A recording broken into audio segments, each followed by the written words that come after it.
And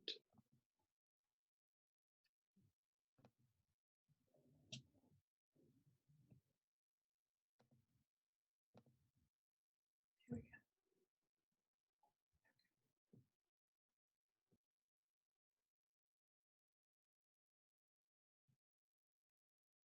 And now that we're live, everybody's quiet.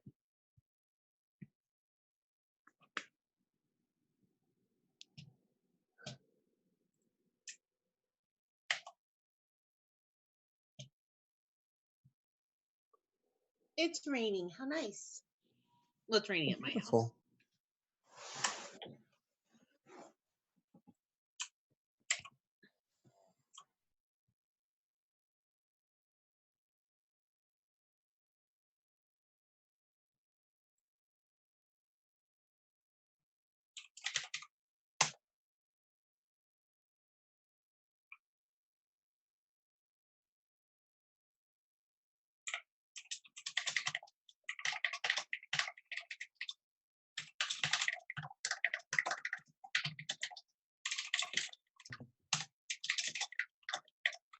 Feels silly typing and being on this, taking minutes, because I don't have a dual screen, so I'm just like, if you see me zoned out. Do you want additional monitors, Lisa? I could totally hook you up with, like, I've got lots. Yeah, maybe so. It depends on how long this continues. I'm setting mine up right now. Same thing. Yeah, and my husband uses he just has like his laptop and his iPad and his other laptop. Right now, there are 9 screens in front of me. Yeah, he's used to a screen. Bare minimum. Which is ridiculous, Brandon. It's just ridiculous. Yeah. I may just turn my video off and you can see my name and then I can type. But I like to see everyone. It'll be okay. Hey, Beth. And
Here.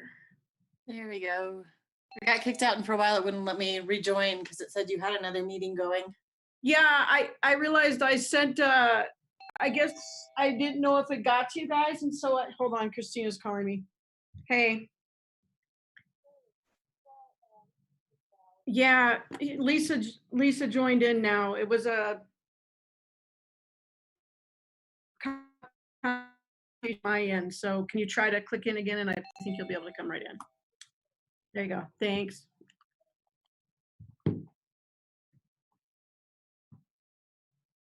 We lost Jack. Lost Jack? Okay. He was in, then it kicked us all out. That was weird.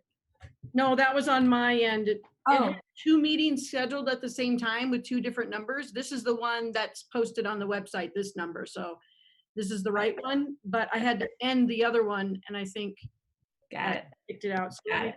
let me just text Jack and tell him.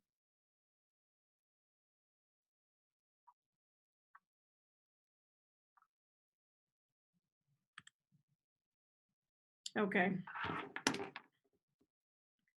All right. I'm just trying to pull up all my documents here so I can kind of try to look at them at the same time.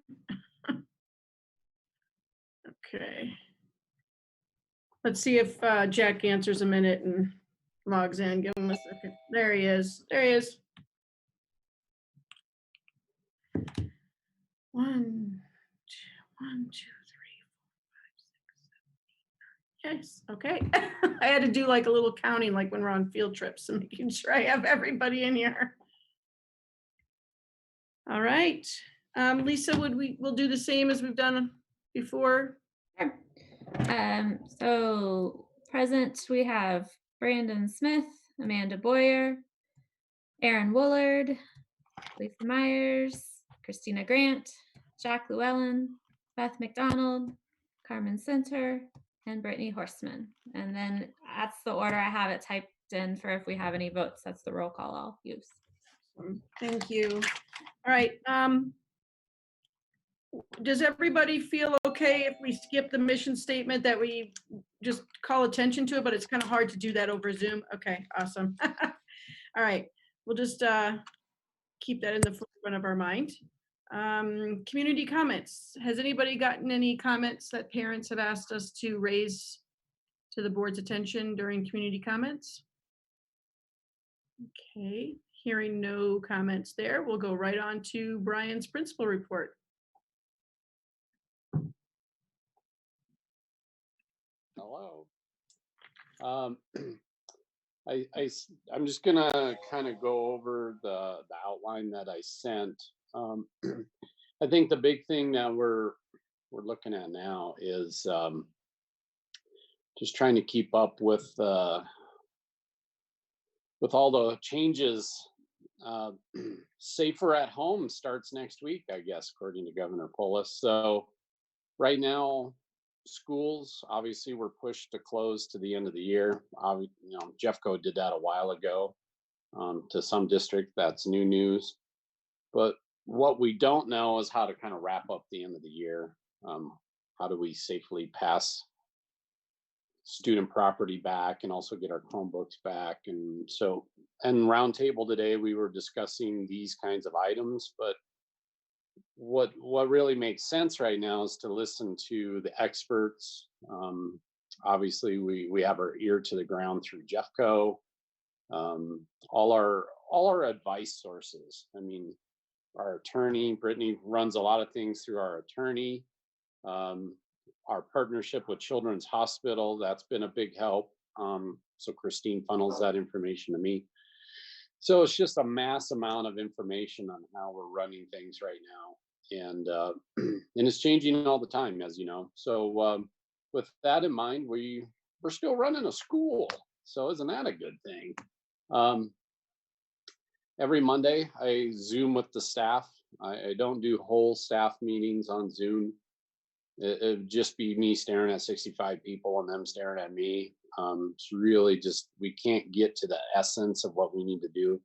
So it's a long day, but that's really the way to do it. I can talk to each team. We can be dynamic with what pertains to them. And so we just do that religiously. Other teams, there's a few other teams that meet during the week. SPED teams, we meet on Thursday.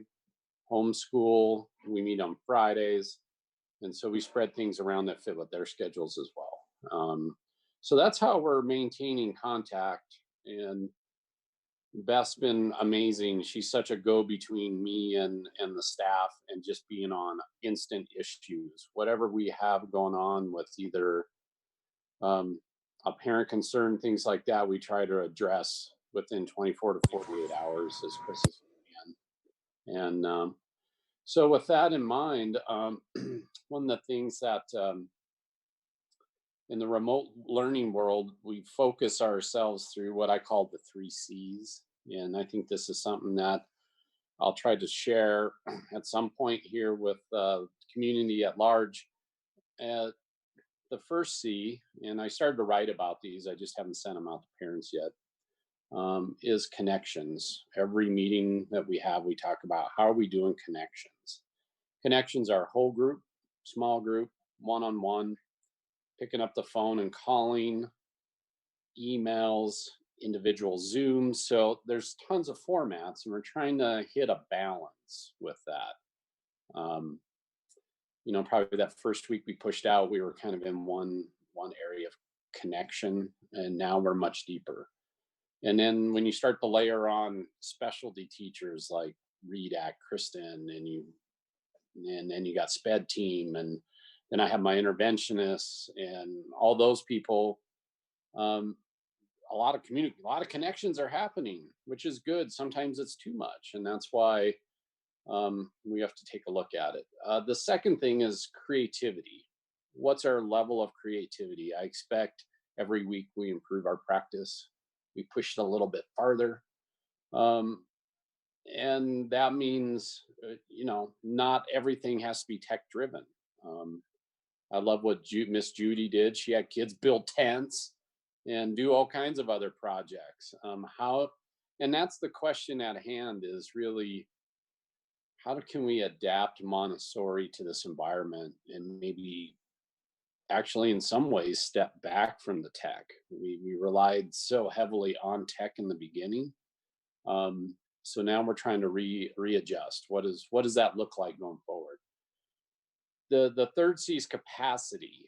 And I picked these 3 C's because they made sense in all the literature I was reading, us as Montessorians.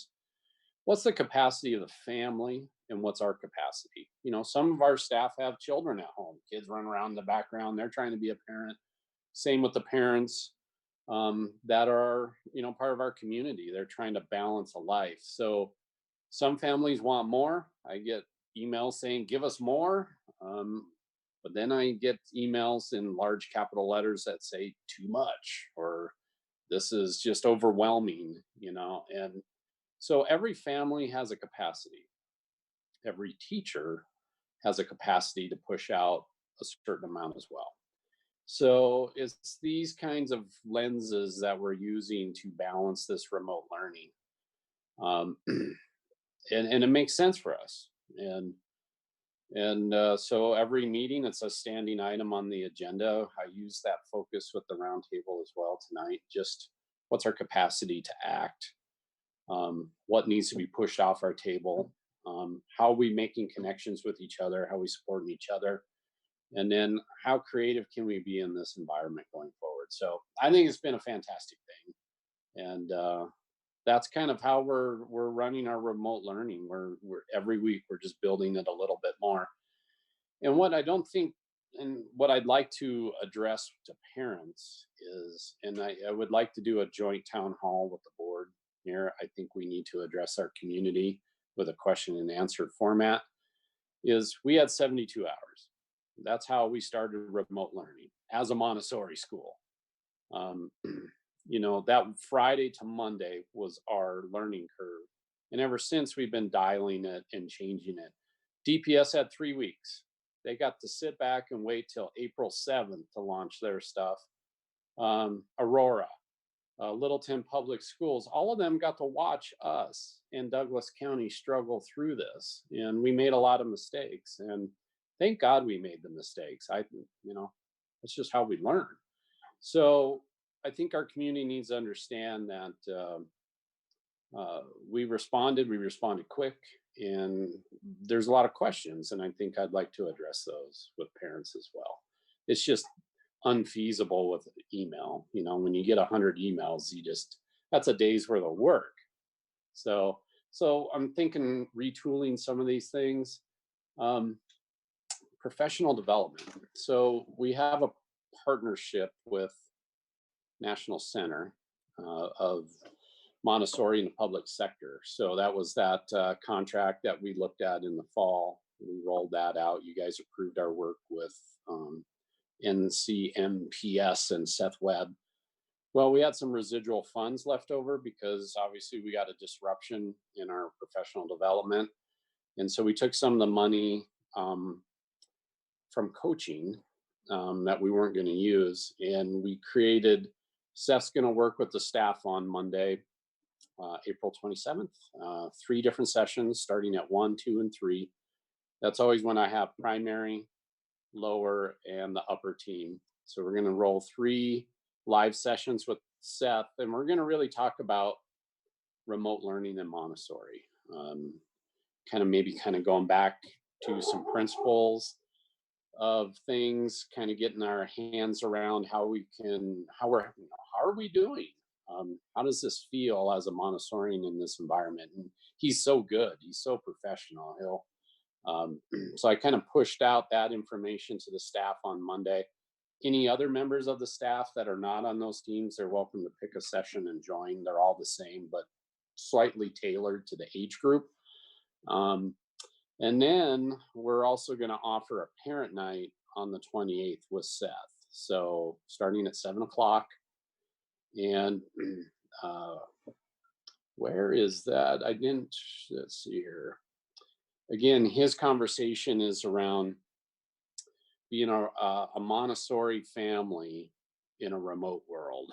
And so he's going to kind of bridge this gap of some of the things that we just haven't been able to say collectively as a school because the change happens so fast and we're all in kind of survival mode. So I think we're at a point now where we can have some authentic conversations that this is hard and it's kind of messy and it doesn't feel too good sometimes. And how do I balance this? And so it's just starting a dialogue. So I was happy to work with Seth and retool some of our funds so that I think the timing's right. One of the things I shared with the staff was that article that I think I put it in that email to you, Brittany, about this distance learning article and in times of disaster. And so we had a lot of conversations, and Seth will kind of address this too, is, our emotions are important and we're going to have these different feelings as we go through this ride. And then once we understand that, we can work through it and that we're all in this together. And so that's kind of the message there. So we're retooling that professional development. Also, I've been working with Seth and Beth on, we have to keep the learning going for the staff. We're a Montessori school. We do fantastic work this year to get a little deeper. What does that look like? We got a budget crunch coming, but the work can't stop because of a budget crunch. So we scaled way back. I got a proposal of about $10,000.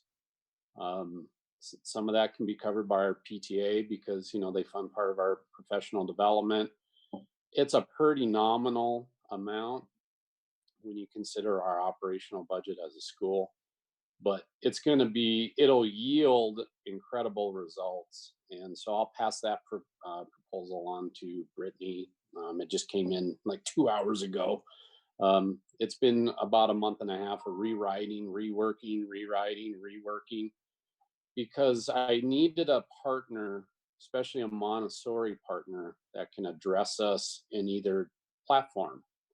And what I mean by that is if we're back live on campus next year, come August, I need a group of people that can show up. If that doesn't work and we start school remotely, I need a group of people that can adjust to that. And what Seth can do for us, he can do either one. So So that's kind of the proposal for next year, is keep our work alive, get into child study, lesson study, really strengthen our Montessori practice. That'll help us with interventions using Montessori first and other interventions next. Also, that assessment playbook that a lot of us on the board have been tooling around with.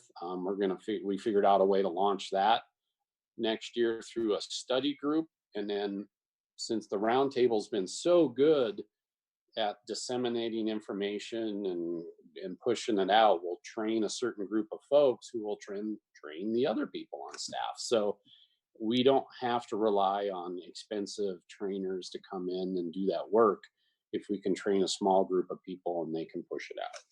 And then we do that all the time, all year. So I'm very excited about that plan. I'll push that out to you. Daniel and Grace they're carrying facility projects. They're trying to hammer out some of the summer stuff while the building is sitting quiet. They practice social distancing, and they're doing a great job of addressing some of the building's needs right now. Amy's she can, if there's more on that, Amy can pipe up and talk about that. Our enrollment numbers. Go ahead, Amy. I just wanted to mention Shannon and Nanga. She's really. Oh, that's right. Yeah. So we got a nice crew there. They're handling things, and we try to keep them safe by letting the staff know that if they need something out of the building, that they have to respond to Daniel and me. We just don't want any surprise visits, just because now we don't know what was touched and things like that. And so there's this whole protocol at the front door of how people, enter the building in a safe way, exit the building in a safe way, clean up after themselves on the whole way, so it doesn't impact our staff that's in the building. What a world, right? Enrollment. They sent that out, and the enrollment numbers look pretty good for next year. So if you look at that, we're still in the process of enrolling. So there are some groups there that haven't hit their max capacity yet as Veronica goes along, because it's a process of waiting for acceptance and all that stuff. So you can take a look there. Obviously, our 6th grade is lower as we projected, but it's not that bad. So as far as what we're hearing on parents moving, the impact of COVID-19, maybe I could count that on my hands, those types of families that are kind of in flux, that might be moving in to live with another family member, things like that. So it's not huge numbers. I think people, are probably waited for those stimulus checks that came out last week and this week. And we'll see how the world hunkers down. I think if we see any movement in enrollment, it's going to be over the summer. So we'll be on top of that as best we can. But based on the enrollment, you can see the numbers that Amy ran right there. And with a 5% cut in PPR, we're looking at, instead of 84.95, we're looking at right around $8,000. And that's a guess. All these numbers are a guess right now. Educated guess. But until the legislature gives a budget to the governor and the governor signs it, we'll have to readjust these numbers in the month of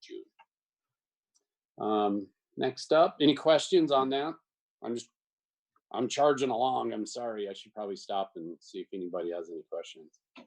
I have a quick question on lower elementary, Mr. Bryan, just looking at those enrollment numbers.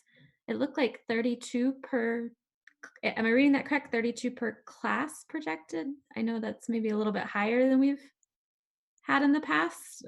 Just, I noticed that I want- too, Lisa. sorry, I'm sorry. Someone said something. Oh, yeah. Go ahead. Do you want me to answer that? Yes. We over enroll with the Okay. anticipation of people Got it. dropping Right. out. So Got it. that's what it is now. I know, and maybe it's always been there. I just happened to look at it this time and I was like, wow, I've never noticed that. Okay, Yeah. I just Yeah. wanted clarification. Thank Yep. you. Yep. Changes happen, sometimes parents don't let us know. Makes sense. especially now, families are making tough decisions. And so Veronica overrules when she can, and then we'll do our best to balance it out. And I've had a lot of conversations with some folks were on the fence of should their kids go to GT centers, should their kids, since they move to another suburb or up into the foothills a little bit, should they still commute into MPA? So there's a lot of those conversations going where families are on the fence, and sometimes they reach out to me, sometimes they reach out to Veronica or their lead, and we have those conversations. What's best for their family? Obviously, we would love to keep them, but at the end of the day, it's really what works for them. And so we try to balance that. And it's been great conversations. It's time consuming, but it's the right conversation to have to support families. So that's positive. Now, what that'll change, how that will look between now and August, I have no idea. The governor, when I speak to opening schools, parents are going to want to know what is the healthy way to open up a public school. Polis didn't address that yesterday. He mentioned it. I read a brief today from that was sent to me by CDE on the superintendent's meeting that met with Polis today. And that's one of the questions that the governor, his team, with all the experts and CDE, will work on what schools look like in August. So I can guess a lot of things. I can kind of watch how businesses are going to do it. Tanis has a friend who teaches in South Korea, and they started remote learning back in February. They're still doing it through their school year. She works at a private school. So I get that information as well. I have business friends who work and go to China and back and forth and have factories. So all my resources I pool together to try to weigh out what the government and all the news medias are telling us about what might be down the road. But we're building that plan. I think the gift that we have is the gift of time, and I think we'll have a lot of trials and errors before school can maybe reopen in August through the other sectors. So that's not a bad thing for us. Okay. Moving on here, let me get it back up. Oops, I lost it.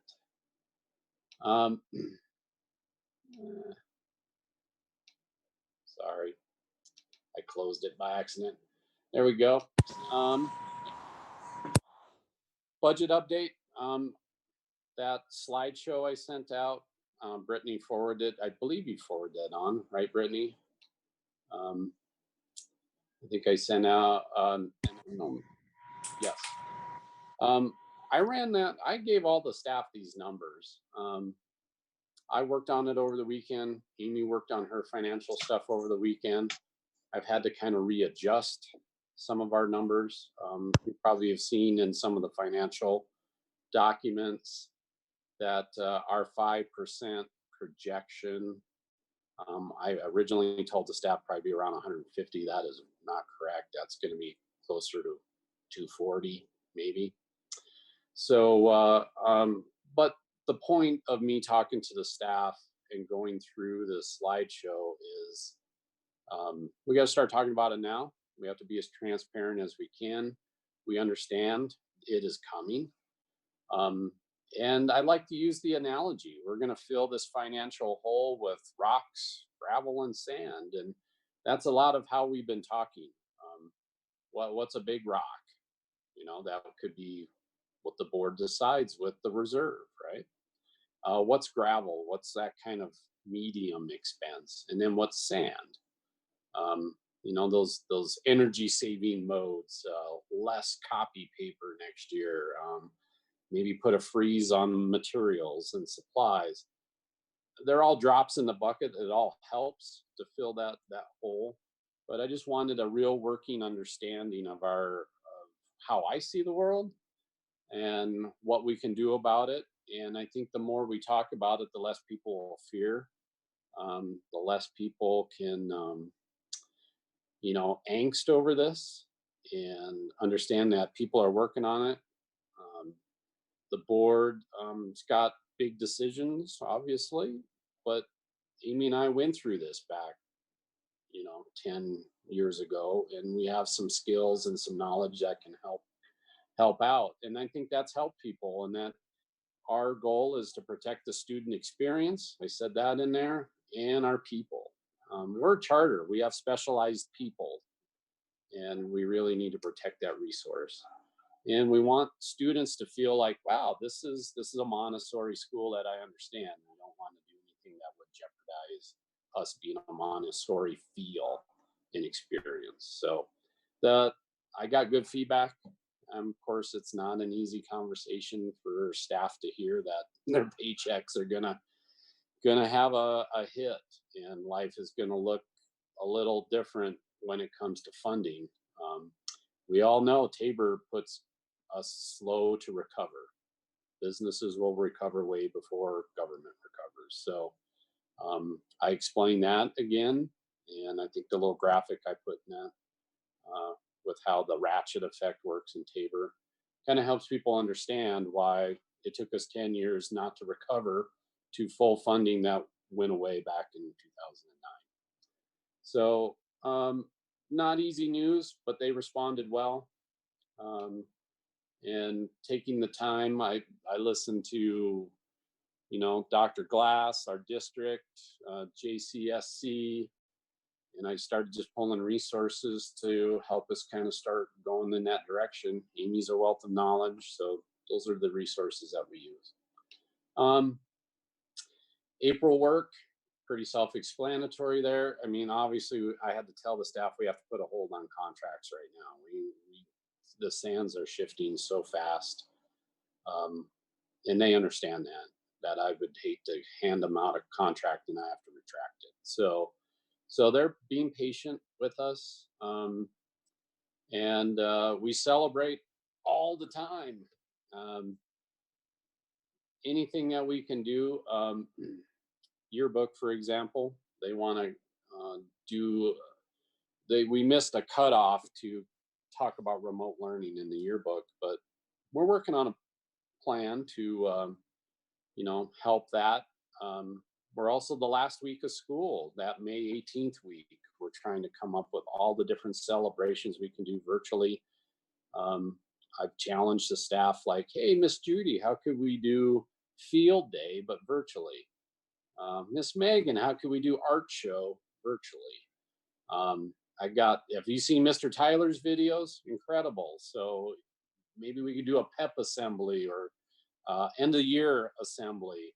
We're coming up with a list of graduation ideas for our sixth graders. We want to do it twofold. We want to do a virtual one on the 21st, right around there, that last day. And then also have in our back pocket some things for the summer. Because this is a group of kids that got to unfortunately missed their camping trip.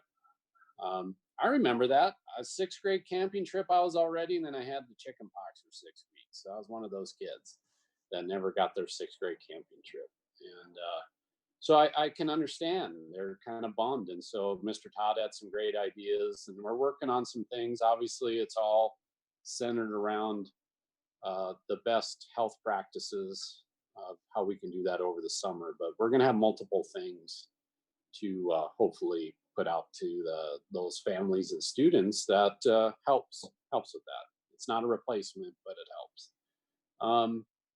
And then our parent survey, close that out. It's great information. I know we'll talk about that a little bit later. And I already talked on graduation. So any questions for me? I'm going to save my budget questions for when we do the finance discussion. Sure. I do have several questions about this spreadsheet that you and Amy, I know, spend a lot of time putting together. So I'll save mine to that. But anybody else got anything?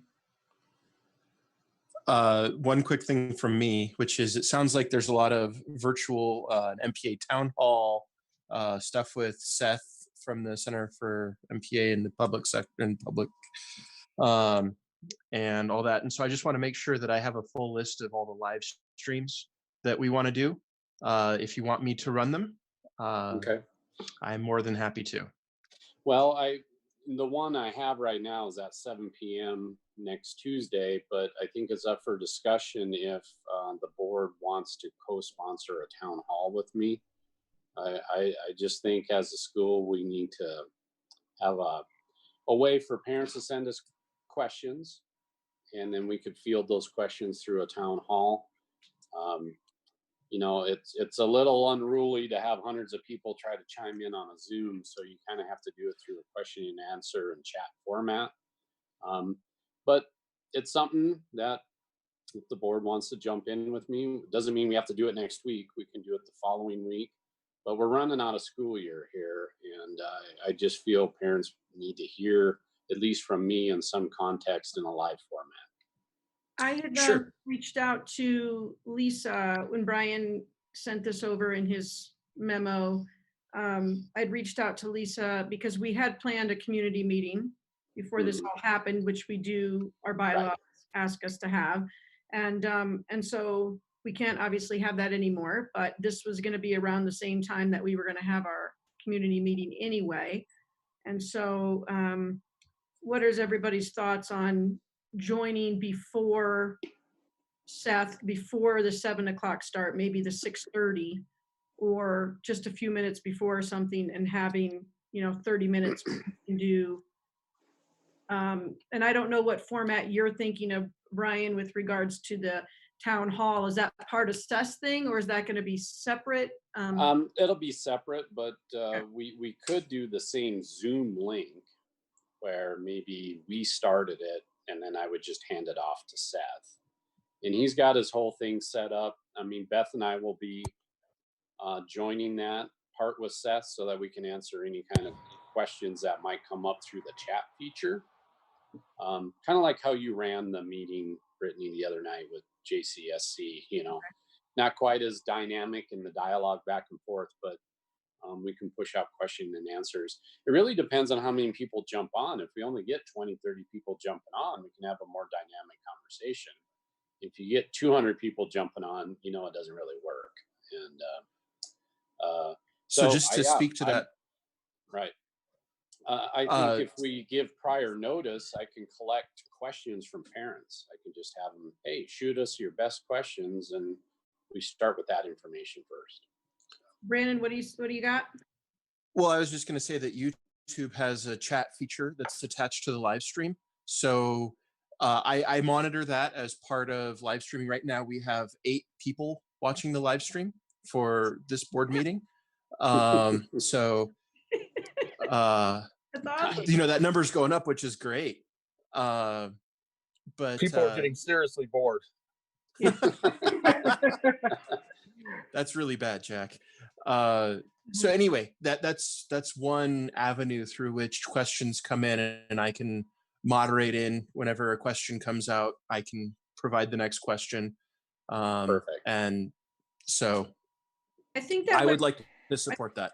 I think that went well with our JCS meeting. That was kind of JCSC meeting was kind of a preview of what that might look like. And Brandon was doing the live streaming, and he would pass me the texts, and we were communicating. Right. And it worked great. And it went pretty well. I mean, there wasn't a lot of snags. So I think that's a good format, and Brandon's been doing awesome with that. And so you just got it all up and running, Brandon. So thank you. Yeah, my thinking is pretty simple, Brittany. Maybe the board gives a quick overview of things like you would do in public. I would give a quick overview of things from a principal's perspective, and we just finish off a question and answer, situation. So. What do you guys think? What's the opinion on that? Lisa? I think we definitely need to do it. I wonder if it needs to be, I guess it depends on how long Seth's presentation is and the content of it. Like, I feel like we might have one segment of our population that really values that Montessori piece, and then we might have another segment of our population that really wants their questions answered and their voices heard. And then we'll have a segment that's a little bit of both. And we want to be respectful of people's time. So are you thinking two separate nights things, or? But again, I think it kind of depends on how long. If Seth's presentation is 30 minutes, then yes, it makes sense. If Seth's presentation, I think his is about an hour. An hour. I don't know. I just feel like you could lead Seth's presentation with some of the things you wanted to address, Mr. Bryan. For instance, how we got remote learning up, that, you know, all your remote learning pieces. But then do we, as a board, we have a lot of other updates that we do need to push out to our community, and maybe that's best saved for a more town hall. I'm open for, those are my thoughts, but again, if it makes sense to roll it all into one evening. Yeah, we talked about that in roundtable. We thought maybe some parents don't have the capacity, again, back to that word, of doing 2 separate meetings in one night and still trying to run a household and have dinner and all that stuff. So, you know, there's 2 ways to think about it, but I'm good either way. If we want to run 2 meetings separate from each other, one prior to the other, I'm good with that. If not, there's Thursday that same week or a week later. Or a week apart. Right. Week apart, right. Remote learning is next week. You give a kind of an overview of what you really have been, you know, address a lot of the questions you've been getting, and then Right. And that might fuel some thinking for the town hall as well. I don't know. And I think most parents are going to want to hear from you and Seth, and that's going to be a real focus. And maybe if, instead of our board kind of getting in the way of that, if you could have that night on the 28th and then maybe we could schedule an update from us and a discussion with the board on a different night, like Lisa suggests, that they have a chance to get the information about their kiddos in the classroom first. Maybe that might be a good schedule. We do have, our bylaws say, you know, that we need to have the election by April 30th for the board, and we usually try to have the town hall usually before the 30th.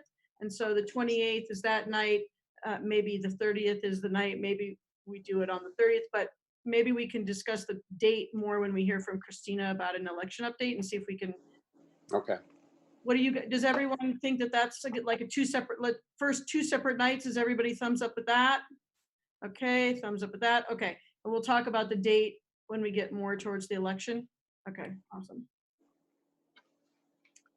All right. Any questions? Any other questions for Brian about his report?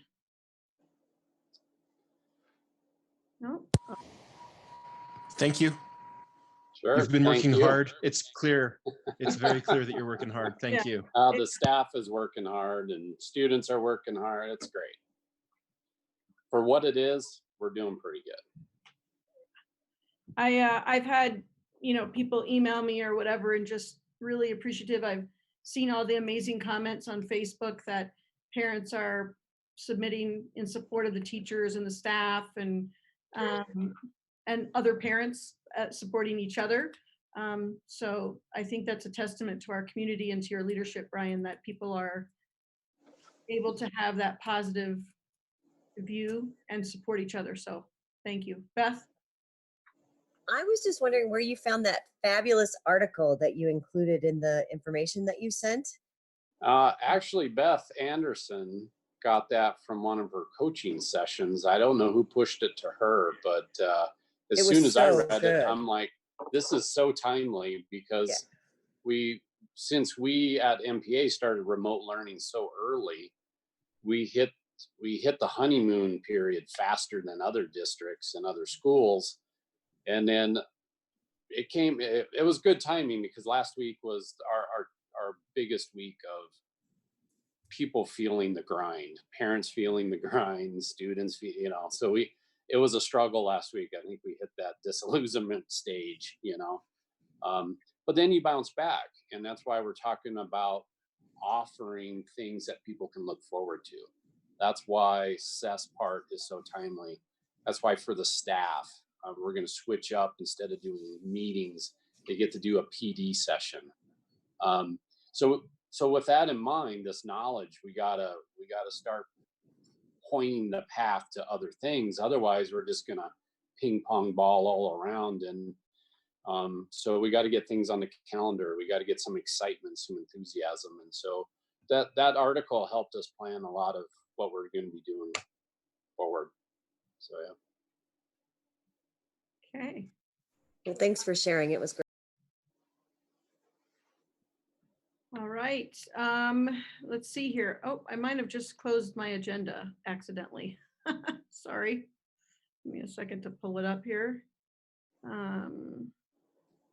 Here we go. Okay, so we're moving on to the committee reports, and number one is the Finance Committee. So we have and Jack, so we have the 2021 budget, but we have the revision. Yep. And so I'm not gonna really go over March year to date unless anybody has specific questions about it. I think it looks well. It's gonna be April and May that we're gonna really want to look at closely. Mhm. But the 1920 revised budget, and please know these are just drafts. This is my quick way of saying, you know, here's where we're cutting some things. Here's some where we're not going to get some revenue that I'm thinking about. So my quick bullet points, we're recognizing, you know, where we knew before and after care revenue and tuition revenue is where we would take the biggest hits for revenue loss. Some of these other ones like field trips, concession stand, those are kind of in and out. So what we don't get in revenue, we won't have an expense for it either. So I just have to really go through and scrub these a lot. And Brian and I have been working on them every day. So I just kind of wanted to give a quick overview of those. And then for expenses would be employee training. You know, I don't know if Mecker is going to hold training this summer, and we have money budgeted in there to send to staff members. So that could change. And then the contracted services dollar amount includes the 131,000 that we've paid out. So that'll be kind of transferred over. We'll either use the 5B funds or we'll reimburse with the bond. And then the other one that was just a reminder to everybody that that was part of the resolutions we passed. I think at the last board meeting to make sure that that happens. Yep. And then I took the $30,000 contingency out of there as well, because I don't anticipate us using that. So by doing the reimbursement, it looks like we'll be about flat, about 35,000 positive, give or take, depending on me continuing to scrub through here. I just wanted to give you an update as to kind of where I'm looking at to say where I think this year is going to end. Hopefully we won't see any PPR reduction for this year, but we won't know that until the end of May. So that could change a little bit, but any questions on that? I just want to say thank you, Amy. To see that it might be flat means that you and Brian and, you know, the finance committee and everything really did a great job making sure things were. Well, we run a really tight ship as it is, but as soon as we knew we weren't going to be in school, we started just cutting trash and turning down the heater, and you know, we stopped ordering materials and all of that. So, you know, it's just kind of like your own budget. When things happen, you just start thinking of where you can cut. So I don't know if this is Erin. I don't know if this helps or not, but I did get an email from Mecker the other day saying that they are going to be holding classes. They're just trying to figure out how to do it remotely. And when I talked to Betsy Lockhart the other day, she said that they're trying to figure out how to do that. But their plan is to have right now is to have some form of the training this summer. great, that's good news. That's good. We need that because we need 2 teachers that need that training this summer. Any other questions about this? I think what I'll do is, you know, probably as we get to know more, I mean, this will just be an updated spreadsheet that we're looking at now every board meeting, or as we do any budget planning, we'll just have this and keep updating it.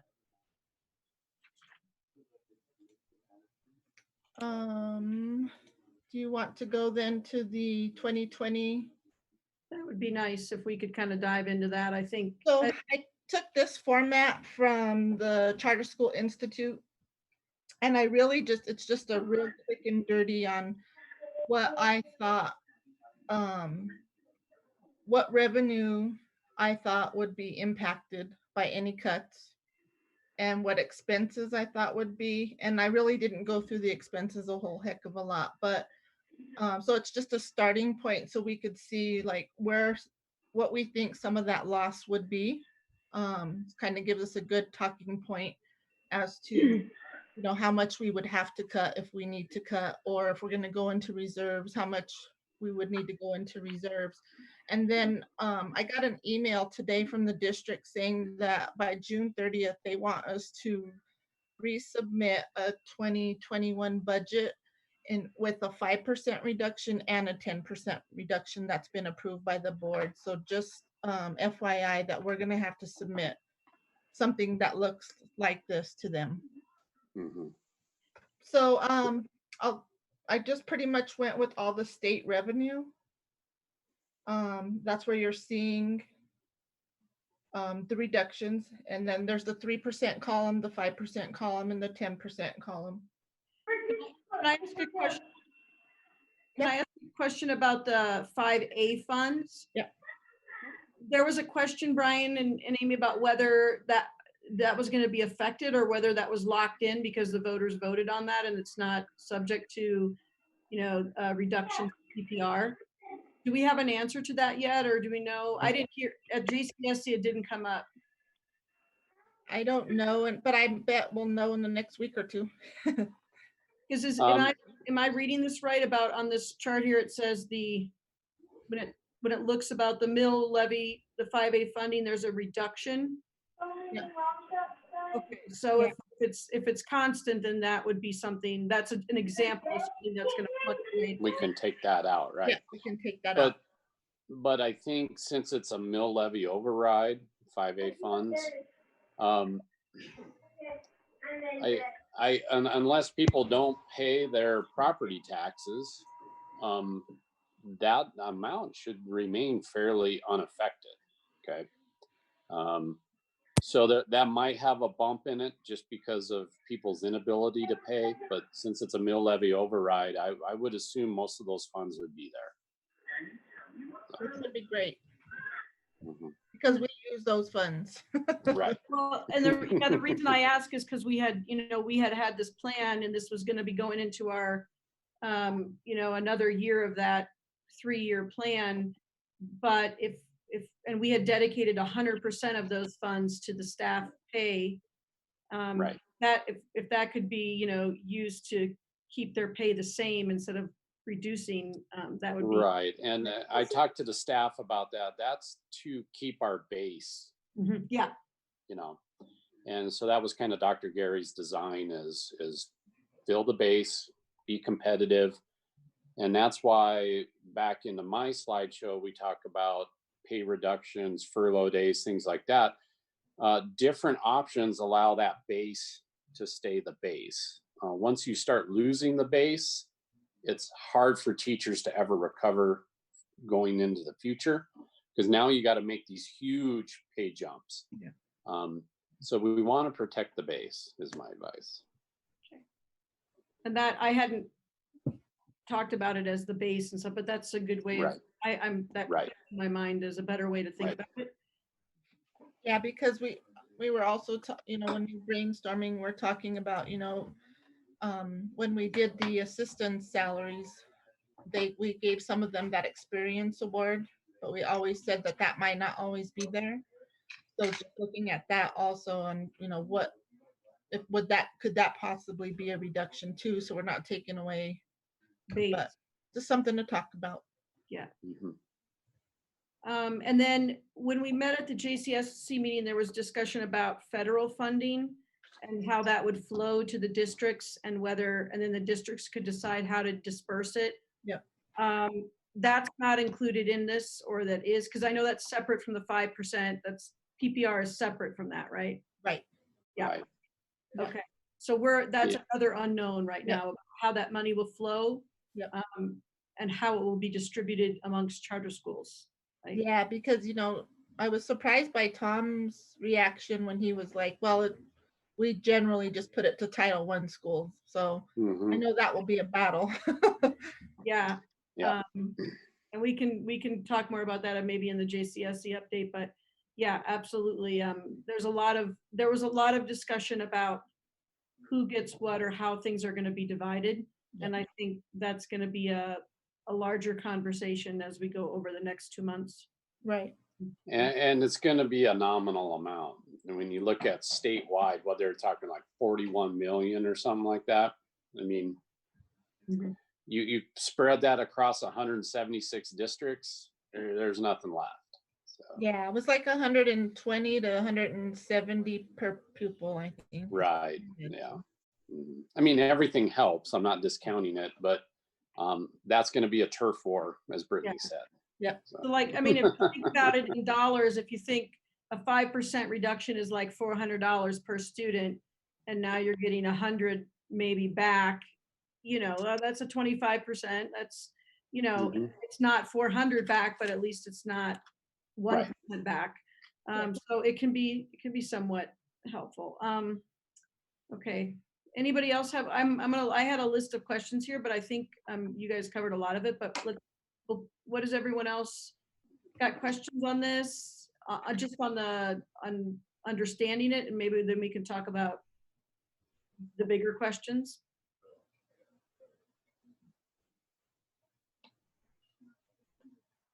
Okay. Right. So Brian, you had mentioned something about that these numbers, that they're different. That you said something about 150, and then you said something about. Yeah, well, Is that because of Amy enrollment? does a better job. Okay. I just put it in round terms for the staff. Initially when we talked at our last, it's been a blur because we've been meeting like every week for a while. And we were kind of calculating with our phones, 5% off of PPR. Well, but when you run it into all the other factors in the funds like Amy does, the 5% was higher than what we had initially talked about. So it's not 150,000, it's higher. And so higher means there's more to balance, there's more to figure out. It's like I said, those rocks, gravel, and sand, when the number's higher, you got to have a bigger rock to counteract that. So obviously there's things to flush out here. Like Amy said, these are just estimate numbers, but I would always err on the high side. It's much safer to make a little deeper cut than you thought and then be surprised by, hey, we got a gift of money or something like that, than to go the other way. And I think it's just us paying attention to all the information that's coming out so we know exactly what's impacting. The hardest part is waiting until the end of May to really know what it's going to be, but. Right. And so I kind of corrected myself. I told the staff the cuts will probably be between 150 to 300,000 from our operating budget next year, in that range. Mm-hmm. And Amy, you can you look at, I have a question on this 2020, 21, 21. If you go to the very bottom, where the three columns are, the green, the orange, and the pink. Yeah. So the total expenditures, that means it's 194 something in the hole, a loss, or I mean, sorry, I can speak correctly. So that's the total expenditures cut. Thank you. And the total revenue cut. And then the bottom line is the difference. Got it. So that means it's still, so if you're saying you made all the cuts, if you made $194,000 worth of cuts and you lost $244,000 of revenue, we would have 50,000 that we would need to take from somewhere like the reserves or something. Is that basically? Yeah, if we're able to, again, the biggest part of this is payroll, because if you noticed, I cut that. So it's just us kind of scrubbing through and figuring out how we want to really do that. Mm-hmm. That's why I say it's just draft, just like numbers to put in for now, and then us doing work to say, what can we really cut? Because we might say, you know what, we're not going to cut $127,000 in salaries. Mhm. We wouldn't have enough staff maybe to run the school, as an example. We can only cut 75,000. So those are the real numbers that we have to really start thinking about. But so this is just to give an idea of what we have to go through and kind of look through all of that stuff. If you said I'd never cut any, if you just wanted to say, well, we'll take that off the table, no cuts in staff or whatever, if it's a perfect world, and then you would just add on to that 127,000 more dollars or whatever from there. Yeah, so many of the budget items are a fixed cost, whether you have more staff or less staff. We still got to pay unemployment. We still have to pay health benefits. We still have to pay contracted services. All those are fairly fixed. I mean, they move a little bit, but to run a building with power and gas and all that, it's fixed. Our insurance costs fixed. So what's movable, and that's what Amy's trying to show us, is unfortunately salaries is more movable than the other costs. And then the other thing we probably need to just have out there is what added cost if the church goes through, what added costs, and then if we refinance, what that goes down to. So there's just that's right. Okay, so the factors that we just don't know right now. So the refinance numbers, if we refinanced and spent nothing, those numbers were not added into this yet. So like the 80,000 credit or whatever would be right, and whatever expenses that building would cost are not in here. So we kind of just have to know that in the back of our head that's out there. Got it. And then sorry, if someone else has a question, go. It was just in my head and I totally forgot it. I blanked on it.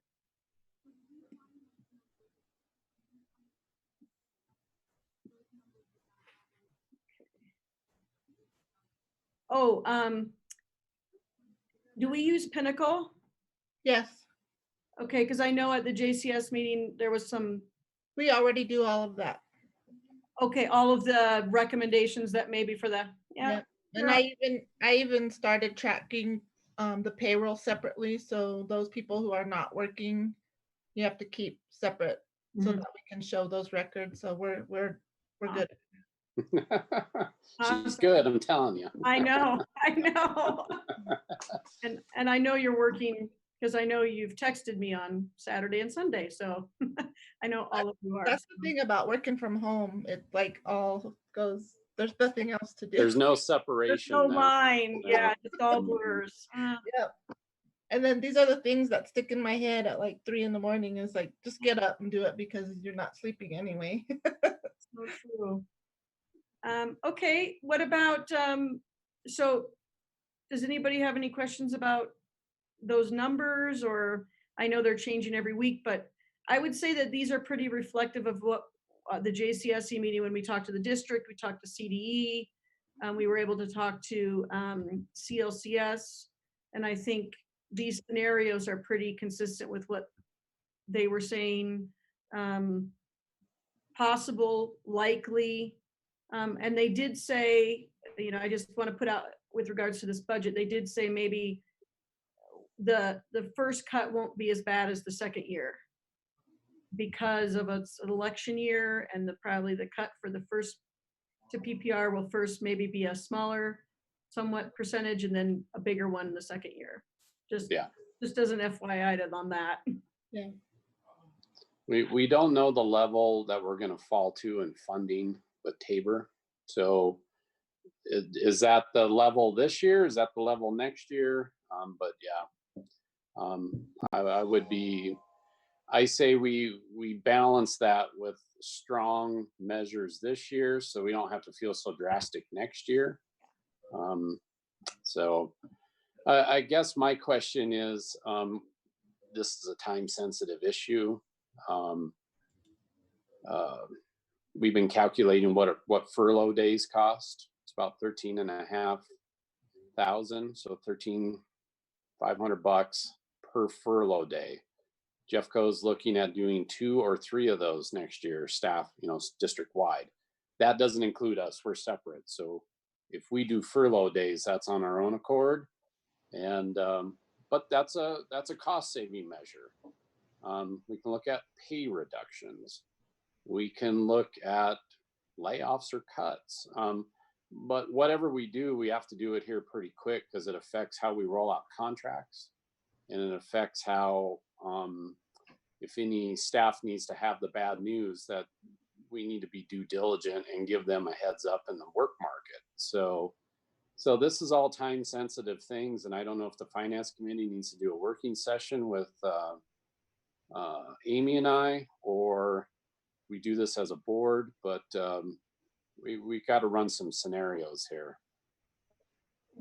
That I think I would want to know what's the impact, like furloughs, does that affect their, benefits? Does that affect, or is that $500, just $500? If you reduce salary, that's got more. If you reduce that base, that's got more. Right. And that's the argument, is try to, if you're going to mess with the base, do it in a small percentage. Like everyone takes a 0.75% cut. That's one scenario Jeffco's looking at, or a 1% cut. But then you balance, you keep their base here, but then you just do 2 non-paid days that spread out over 12 months. So their base stays higher than, say, a 3% cut or a 4% cut. So it's a different way to look at it, but still get the same cost savings. And it protects the employees better for retirement and things like that. So what do you guys think? Do you think it would, Brian needs some help and some support in this? Do you think we want to convene the finance committee, run some scenarios? How do we want to dig into this? I think that should go to the finance committee as an initial point of departure. Agreed. Anybody else have a differing opinion on that they want to share? Okay, I agree, Jack, that finance committee can run the numbers and give some recommended scenarios and some approaches. I think that's the best approach. Okay. Is that okay with you, Ryan? That's fine. So whatever finance committee decides, then we'll need to probably hold a quick board meeting to vote or approve certain measures. So at the end of the meeting, don't let me forget, guys, at the end of the meeting, let's talk about it and let's look at our calendars when, in the next, 7 days, you might be able to do that. And Amy, how long do you think you'll need? I mean, everything changes every day, so you start over from scratch, but when do you think, you and Brian, when do you think you want to have this finance committee so that we can meet, plan? We know, do you need 7 days to do that? Maybe do you need at least next week sometime, maybe midweek. Okay, that gives us maybe next Wednesday or something. Yeah. Okay, so that gives us a little time frame. Okay. Right, and then we can reconvene as a board the following week or something like that. Okay. Can you let us know when that finance meeting is? If I can, I'd like to go because the finance stuff is not mine. No, but I'll let you know. You let who know? What? I don't know when we'll have it, but we'll let you know. That's what I mean. Yeah, you can just let us know. Now, if there's more than just Christina, then we need to post an agenda. Or sorry, more than just Jack, then we need to post an agenda and live stream it, right? Well, there's more than 2. So if Christina and Jack are the 2, that's fine. But if there's going to be a 3rd, then we need to notice it. And okay. Yeah. So just let us know. Just let us know when you schedule the meeting who responds, Amy, and give me a heads up if it's going to be more than 2. Yep. Okay, thanks. Thought we had to notice it anyway as a board committee. Yep. Yeah, we normally, but you don't have to live stream it.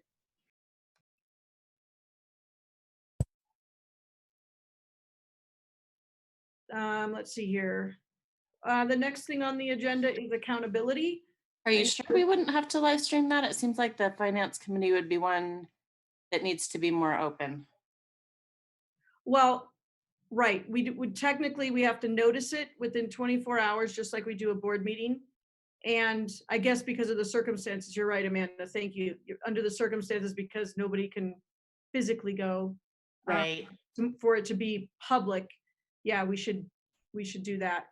So Brian, can we put that, or Brandon, whenever Amy, when you schedule that, can you shoot it over to Brandon with the date? Yep. So he can Oh, I schedule. guess I get to be there. Is that, Brandon, is it getting to be too much? I can manage. This is only what, 4 or 5 live streams over the course of the next 3 weeks. It's not a big deal. Okay, thank you. And when we have a second person to do what you do, so that there's a backup. Can you hear me now? Yeah. Okay. All right. The next thing is accountability. We have a couple things. One is the survey that's coming up, and turn that over to Beth and Brian, and then we have to talk a little bit about the appointment of members for Bay. I don't think that there's really much new on the accountability side other than the survey, correct, Brian? Yeah. Yeah. We have that information. I guess it just, we need time to look at the survey results. We got a good comparison right now, but how do we want to use it and make sense of it? We need some working time. Brittany, just the rest, Todd, who's done it in the past, took a look at it for us and did comparison from last year to this year and sent that out. I got it like at midnight last night. So I pushed it out this morning to Beth and Brian, but I haven't had a chance to comb through it either. The big thing that jumped out at me is that there were like 90 something responses this year, and last year there were 170 something. So, Yeah. I mean, which isn't too surprising that people weren't as responsive, but that was the big thing that jumped out at me. I think given the environment, Mhm. yeah. Yeah. Well, hopefully we'll get more in the town hall setting as well. Any feedback there, we can add that to whatever we compare and we see the trends are when we Okay. comparison. Do you want accountability to re-meet remotely, go over the data and give suggestions to the board? How did you do that last year? I guess that's my question on the survey. I wasn't there for that, so. Yeah. Yeah, last yeah, year, neither was I. So I think what Christina and Lisa tell me, my memory says that the data was collected. Todd was on the accountability committee at the time. He did the breakdown that like he did this year as well. And then Christina and Lisa We did the qualitative did a analysis. qualitative analysis of the comments.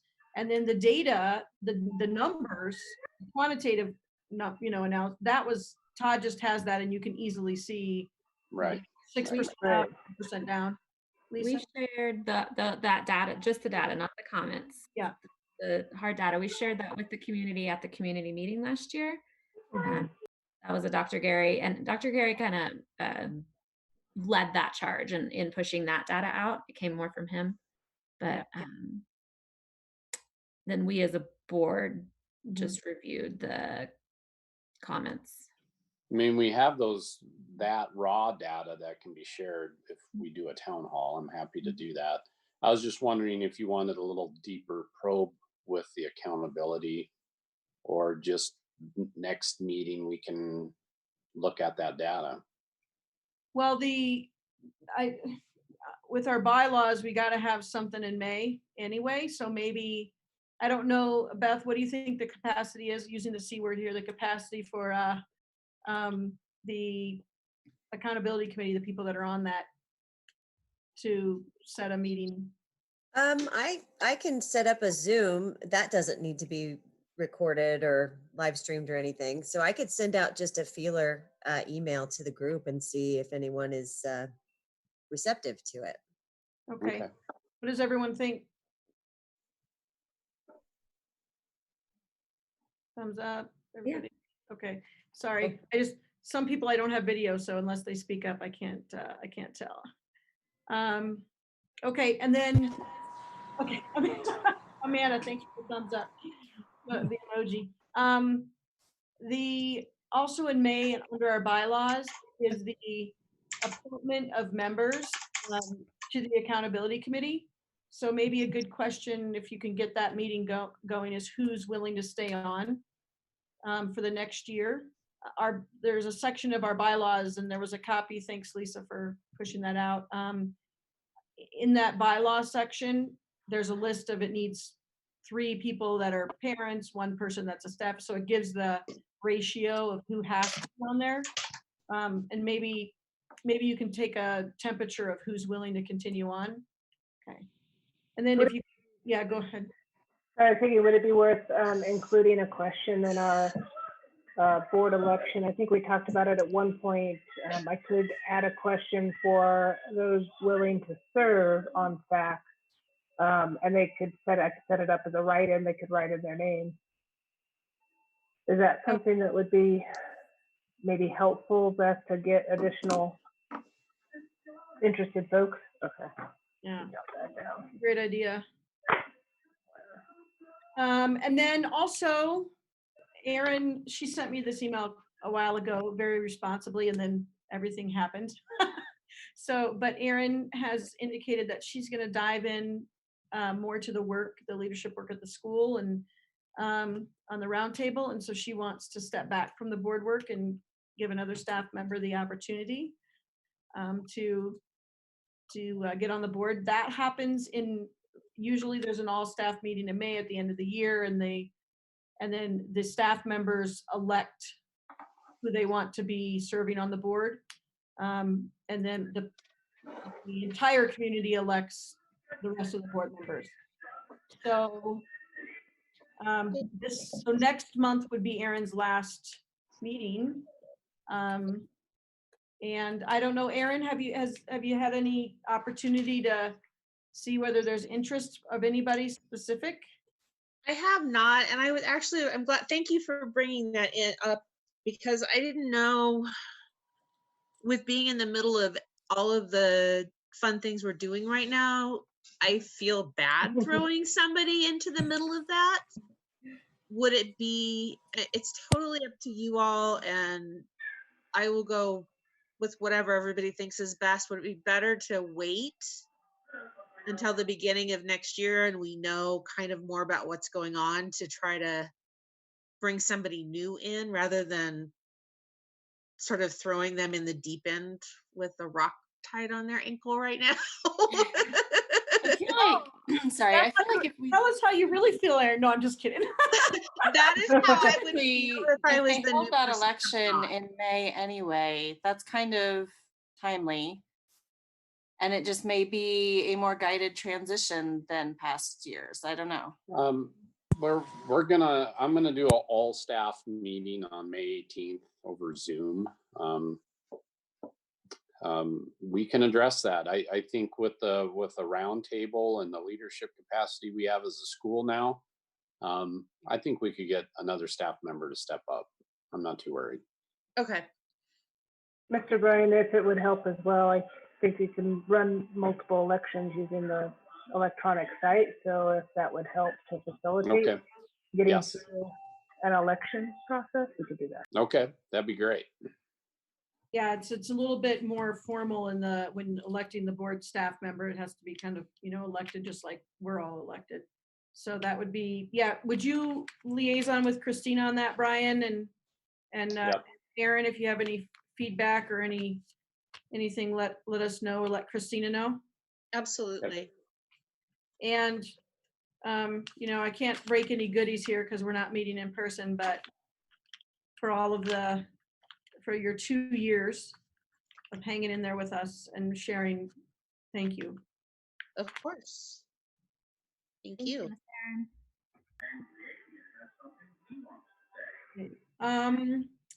Brandon is up, technology. So just to give a little bit of history, rehash, 2.5 years ago, there was when Brittany started a technology committee, and they were very active for the year before I came on the board, and they collected a lot of documents, did a lot of research, a lot of exploration.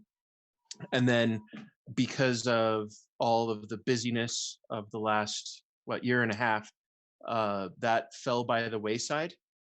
And so last fall, I picked up all those documents and I finally got around to doing an in-depth review of what was in there, adding my own knowledge of Montessori, and I composed a 3-page draft of what I would like to see as the official technology policy for MPA. Just to give away the punchline, the idea is that technology is fundamentally good, and we need to embrace it. We also need to embrace it slowly, because we have this data that screen time is caustic for little developing brains. And so the hard directive is that there is no official directive, but it explores what is good in the Montessori context, and it explores how we evaluate the goodness of a technology, the goodness of a work. And so if folks have read it, I would like to entertain any questions that exist, or if anybody has argument with me, I'd love to hash through any of the finer points. There's one quote that I tried to find and get in there, and I couldn't find it. And then a friend of mine who's a Montessori teacher at another school said, "Oh, I know the quote you're looking for." And so I would like to read it. It's not from Dr. Maria Montessori, it's from her son, Dr. Mario Montessori, which is, "The toys one could buy were generally beautiful and ingenious, but not sufficiently adapted to the child's developmental needs. Toy manufacturers were inspired mainly by the child that is in the man. In other words, the creation of toys was determined by the adult's reaction to them rather than by their suitability for the child and his play activity. The adult considered child's play to be an aspect of infantile expression rather than the very important fundamental expression of man's behavior during the first stage of his development." Which is to say, things that are neat and nifty for us may or may not be what's right for the child. And so a slow exploration that hopefully has data flowing back to the board, because technology is so expensive. I don't want to overbuy, and I don't want to underbuy. And I think that because of how Montessori is put together, we have the ability to out-STEM the STEM schools if we do it right. So open it up for questions, considerations. Thank you for the work that you put into that. My thought, not on the substance or whatever, but just as because I'm all about process here, was that as we have our strategic planning set for this summer, that we would have some time to digest and think about this and have conversations either informally or again at a board meeting, and that we'd be able to take some of those thoughts and discussions into that strategic planning. But what was your kind of like perspective, Brandon, on how this would move forward?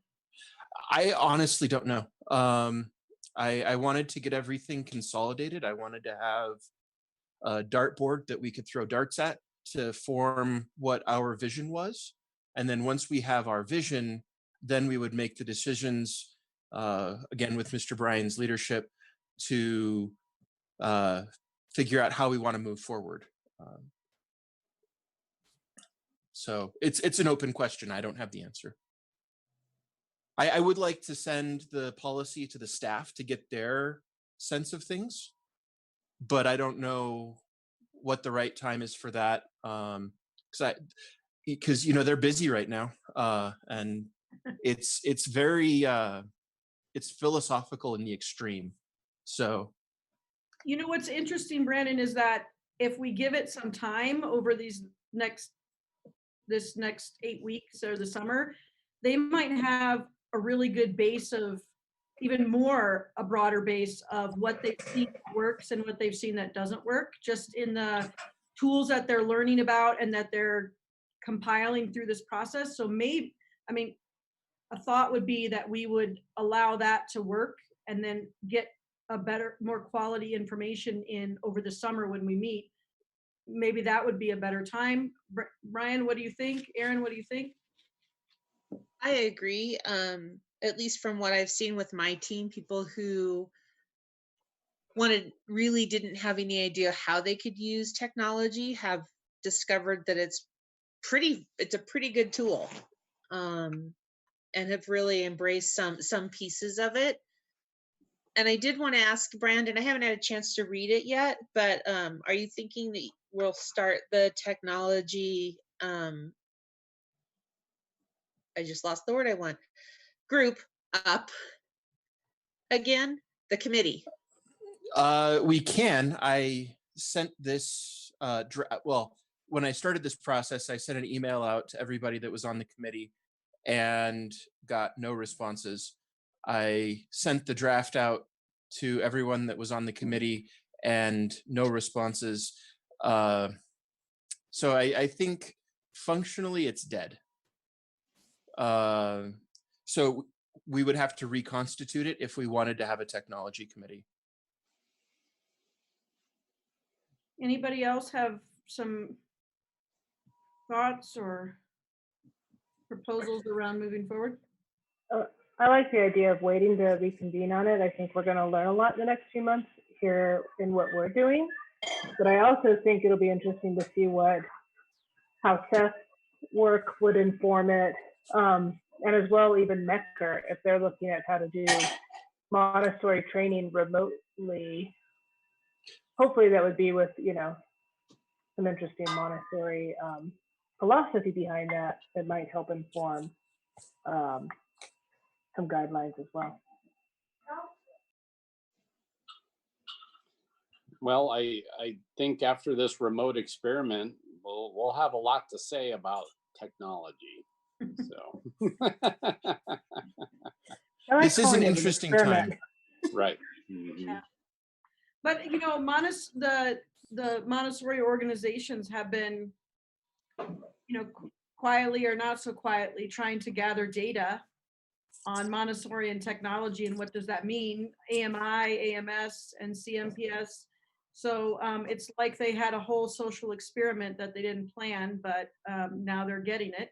So hopefully, we can help contribute to the data and the opinions from our staff about what's working for kids and parents, and pool that all together. Maybe we can come out of it with some really good, solid. I think so, and then I think that's the job of a committee. So I support Brandon in rebuilding that committee. So I think there are some parents more on the primary level who are looking, they've got a long longevity here that would be more vested in the technology committee now versus some that were looking for a quick incorporation, obviously.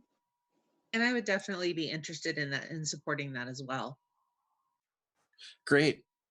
Yeah, I have a primary person that I chat with from time to time, and an upper L person that I chat with from time to time, and so having a lower L that would complete the ensemble. All right. Well, Brandon, move forward in maybe putting out some feelers or whatever for over the summer, and then let us know what you think.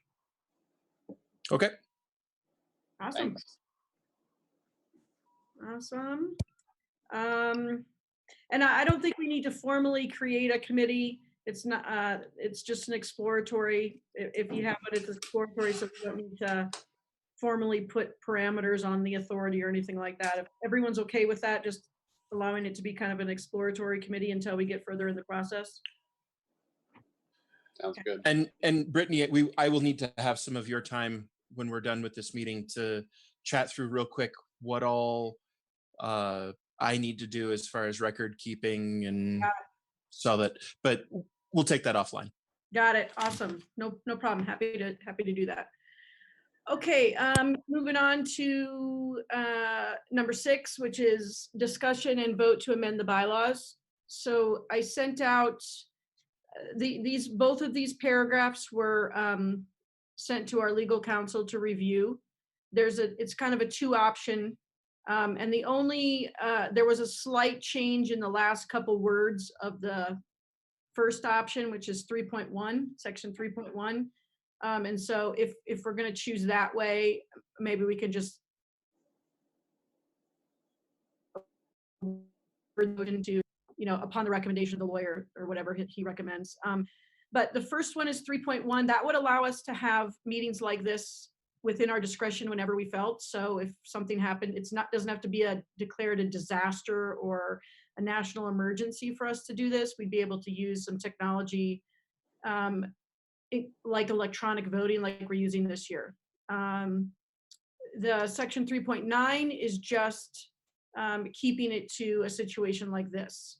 So Chris, we're doing the simply voting, electronic voting for our members. Christina might be able to weigh in on the benefits of that, the cost saving mechanism of that, whether we get greater responses or not. I think this year is going to be interesting to see during this time if someone wants to, if they have the capacity to go through that and vote. But those are the 2 kind of scenarios. So I throw that out there to see where people are at, where their preference is. As I go through the setting up of it, which is relatively easy, some of the functionality, like my previous experiences with the ballot voting via paper, is one, really hard to get folks to return the darn things, and 2, the counting process alone is challenging to get the right people in the room. So I think we'll learn a lot with this one. And if it doesn't work, we can find a different electronic format if necessary, or go back to paper. But I would like the opportunity, if we're going to have this and if it's going to work and it makes especially the counting easier, man, why would we restrict it to disasters? I agree. I think it takes the human factor, does it all for us, and ease and convenience is always a good thing. Yeah. Okay. And I'll talk more about it later, but I think that there'll be a couple of interesting things that we'll need to work through and learn, with this one around ensuring not just the security of it, which the site itself should handle most of, but also, and the transparency of it, where anyone would be able to see and say, validate, oh, it's 8 p.m., we're howling. But then also some practices around who knows who the voters are, the community, and who would have access to the site. So I'm just trying to explore some of those things as I'm going through setting it up, but I'll talk more about that later. So that would be what I've heard so far, is kind of leaning towards 3.1, which would allow us the discretion to use this when needed or moving forward as we figure out if it works or not. Okay. Does anybody have a motion?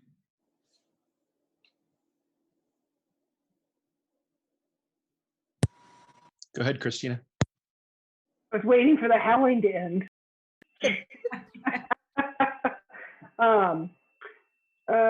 Brittany, I don't have the actual content. Does 3.1 suffice in terms of a motion? I would say, as recommended, as the language recommended by our council, I think. Okay. Then I would move that we amend our bylaws using language recommended by council with changes to section 3.1 to allow us to implement electronic voting, whatever, at the discretion of the board. Second. All right. You're up, Lisa. Now I do need those 3 screens, Brandon. Sorry, I'm doing this on one screen, so sorry. Hang on, here we go. Brandon Smith. Yes. Amanda Boyer, Yes. Erin Woolard, Yes. Lisa Myers, yes. Christina Grant, Yes. Jack Llewellyn, Yes. Beth McDonald, Yes. Carmen Center,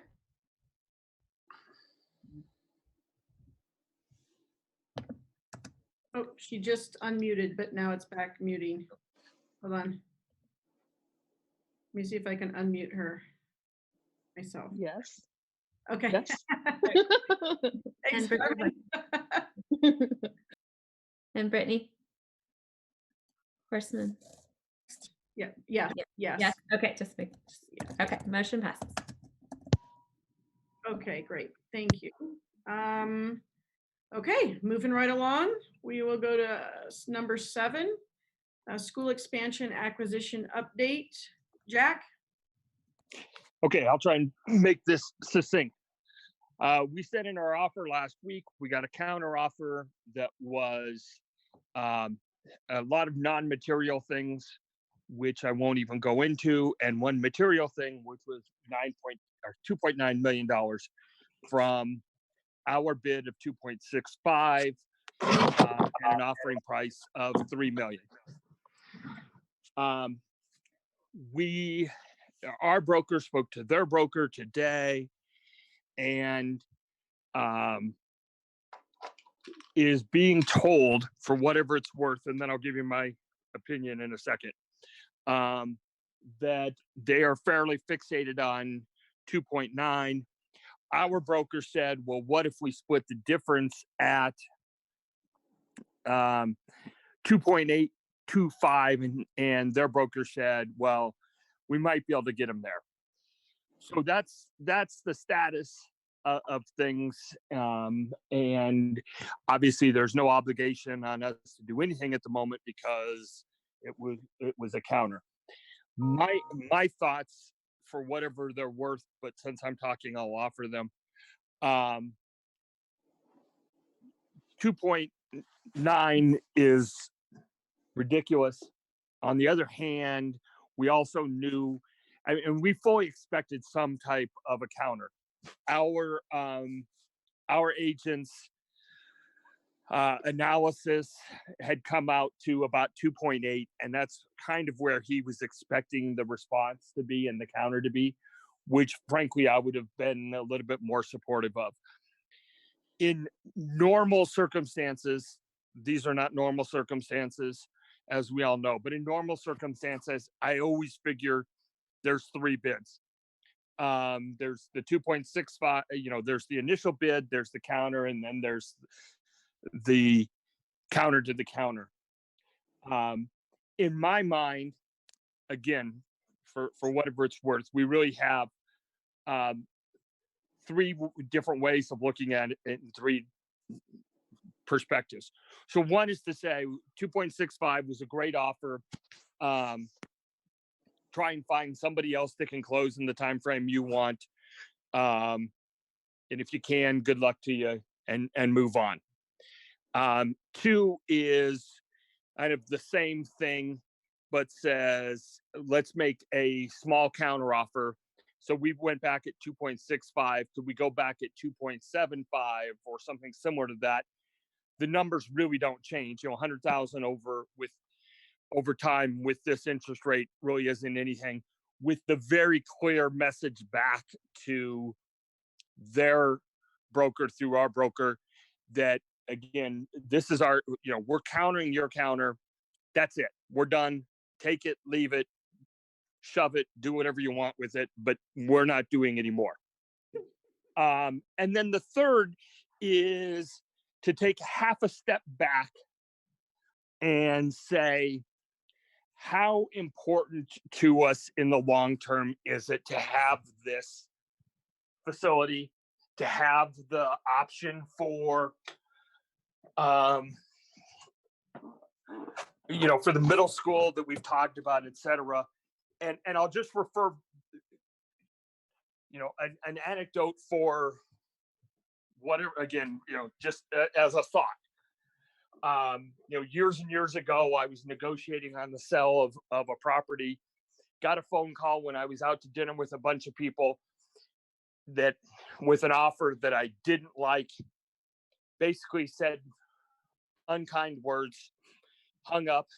And then about 15 minutes later, one of the people in my group said, okay, now that you're done being pissed, if there's no emotion in it, what's the right thing to do? And I think I said more bad words and picked up the phone and closed the deal. So again, that's just my way of saying it's real easy to say, 2.65, 2.75, whatever the number is a good number, and they should take it. On the other hand, if there's a thought that, this is a unique opportunity, then maybe we shouldn't lose that. So those are kind of the three options as I see it. If it was totally up to me, which it's not, obviously, I would make a small counter and tell them that that's the last they're ever going to get. And now I'm done. All right, let's open it up. What's everyone got to say?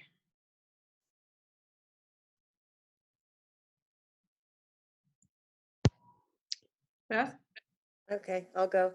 I agree with that. I mean, come on. they're not getting many offers right now, especially not like you said that could close in the time frame that we could. Maybe a small counter offer, but that's really, I think that's my 2 cents. I would say not shove it necessarily, but take it or leave it, Brandon? Jack, I'm not as good as you are at bad words, but I wish I was. Which is to say, yeah, I agree with what you and Beth have said. So. This is a really unique opportunity, but we're also in a really unique time. And I think I wanted to believe as your husband and I know so well. Yes. that beloved middle school I won't be here to see. But anyhow, I'm kidding. No, I'm not. But it is a unique time, and I think I need to remember to keep that in perspective too. So I tend to agree, like maybe a small counter. But and one thing that I'd like to add to what I said, which is you can look at it in terms of 100K doesn't mean that much here or there, but we did we want to do a big remodel on the main building, and in chatting with primary teachers, what I think they want a few small dollar items that will really make their life better. I know Aaron really wants carpet, and polling the staff to see what they want to do that's a small dollar item that will make their lives a lot better. That small dollar item either comes out of reserves that we really need, or it comes out of what we negotiate from the church in buying the building. So I want to add to that, Brandon, because I want to talk a little bit about that part of it. I've been having meetings with John from DCF about pivoting if this works and how that would work, and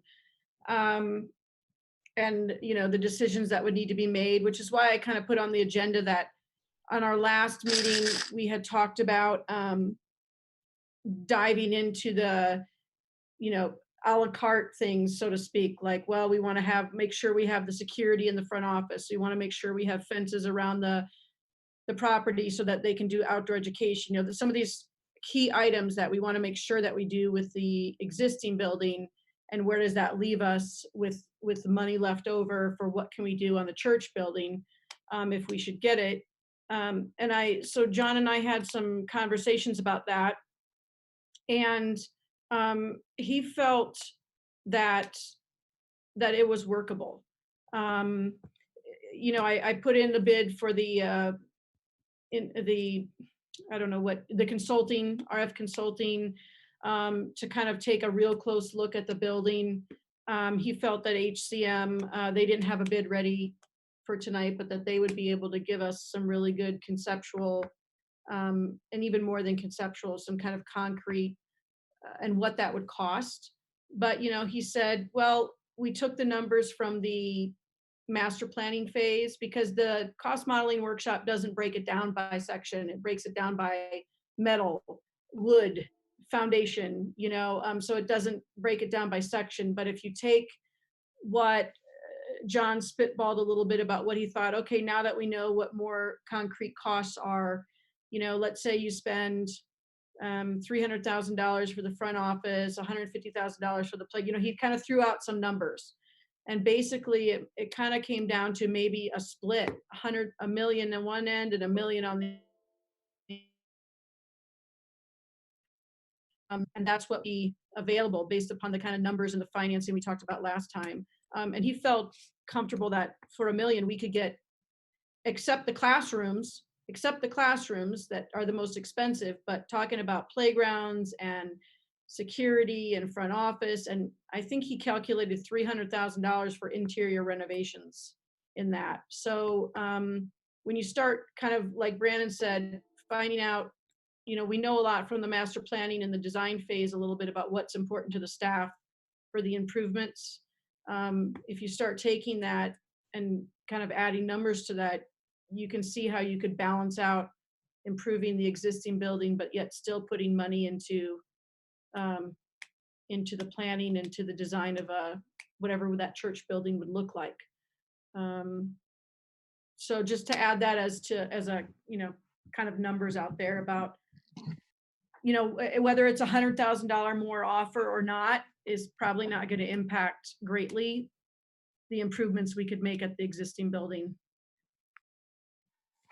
Here's kind of my last thought on it. If we say it's 2.65 or you know, it's our initial offer, take it or leave it, we're not countering. I think we know pretty well that they're going to say no. I think we have a much, if not for any other reason, again, than emotion and everything else, I think we have at least a realistic chance of them swallowing hard and taking a counter that's even a moderate counter. And so for that reason, I think it's worth doing and giving them a real narrow window in which to get it done. And by the way, Susie's on standby to sign a counter if and when needed. So yeah, she's on the building foundation, so she's reviewed everything and had signed off on the original offer.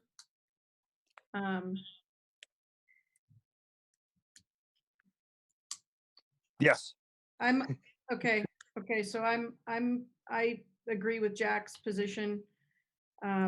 The number, I guess we'll see. Well, let's take a poll. And is everybody who speak up if you're not okay with that, with what Jack suggests? We'll talk about a number next, but okay, nobody's speaking up. Got a thumbs up for people. Okay, all right. So we didn't schedule an executive session to really talk about numbers, but I mean, we're at this position, we're kind of like take it or leave it at this next number. So what do you guys think about a number? Jack, you want to weigh in? I think 2.75. I'd like to stay under 2.8. I think there's no reason to go above that. I think that you know, again, we're going to close in their time frame. That's a good number, and it's a number that'll force them to think hard. And if they turn it down, then they were going to turn down 2.82, and there's no way any of us are going to, you know, I don't think are going to be excited about going above that. I agree with that. Anybody else want to? Beth, yeah. Christina's yes. Brandon's thumbs up.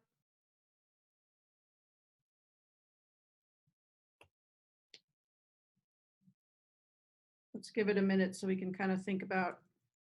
Carmen is a thumbs up. For minute taking purposes, is it fair to say there's a consensus? I'm sorry, I'm going back and forth between the screens. So we'll do a formal vote on this type of thing. Okay. I just was checking whether we should, it's time for that, or whether we want to have more discussion, or everybody's kind of comfortable. Sorry, just Nope. going back and forth. Yep. Okay, Jack, since this is your thing, you want to move? Yes, I'd move that we approve a counteroffer in the amount of $2.75 million, and that we authorize me to work with Susie and the broker to get that offer communicated, and to make any, again, non-minor changes to the counteroffer, or non-material, excuse me, as may be prudent. Second. All right, Brandon Smith, Yes. Amanda Boyer, Yes. Aaron Willard, Abstain. Lisa Myers, yes. Christina Grant, Yes. Jack Llewellyn, Yes. Beth McDonald, Yes. Carmen Center, Yes. and Brittany Horseman. Yes. Motion Okay. All right, we will see what happens. Jack, you'll just keep us updated like normal I will keep you updated. as it moves. Okay. So I would suggest that these bids the one bid that was put out in the packet, that we hold on.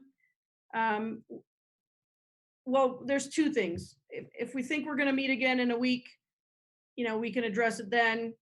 If we want to make it conditioned or have some discussion about the bid and the amount, whether we need it or not, all of those questions, we could have that, and we could approve it or deny it. If we approve it, it could be conditioned.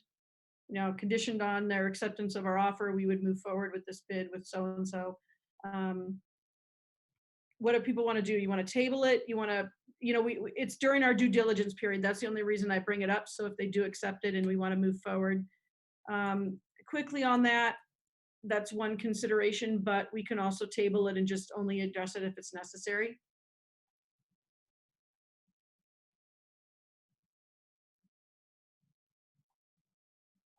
I think all things being equal, I'd rather do a conditional approval, just so that, because as much as we moved out the due diligence time period, I always know that they end up coming up a whole lot quicker than you think, and the more quickly we could get started with stuff, the better.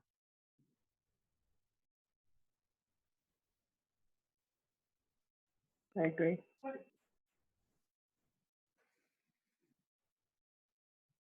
And I think, I've talked to John about working with this consultant through the process to kind of make sure the information flows. So I think his plan was to meet with HCM and the consultant and the school once, and get the information into a pile to start talking about, okay, then John can go to work on numbers and a budget and how realistic are some of these things. And that's kind of what his take on that was. So I agree with Jack that if we could get that going and it could be conditional on them or accepting, it would just help smooth the process and move it along. Do we need a motion for that? Yeah, it's a bid, so we would, yeah. I move then to conditionally approve the bid for inspections and cost estimating on the church property in the event that they accept our offer, our counter offer. Second. Second. Okay.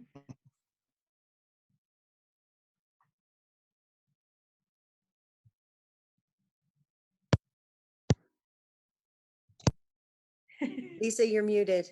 Yeah, I know, she knows. Sorry. Yes, Brandon, I need two screens. So sorry. Okay. Let's try this again. Brandon Smith, Yes. Amanda Boyer. Yes. Sorry. No worries. Aaron Willard, Abstain. Lisa Myers. Yes.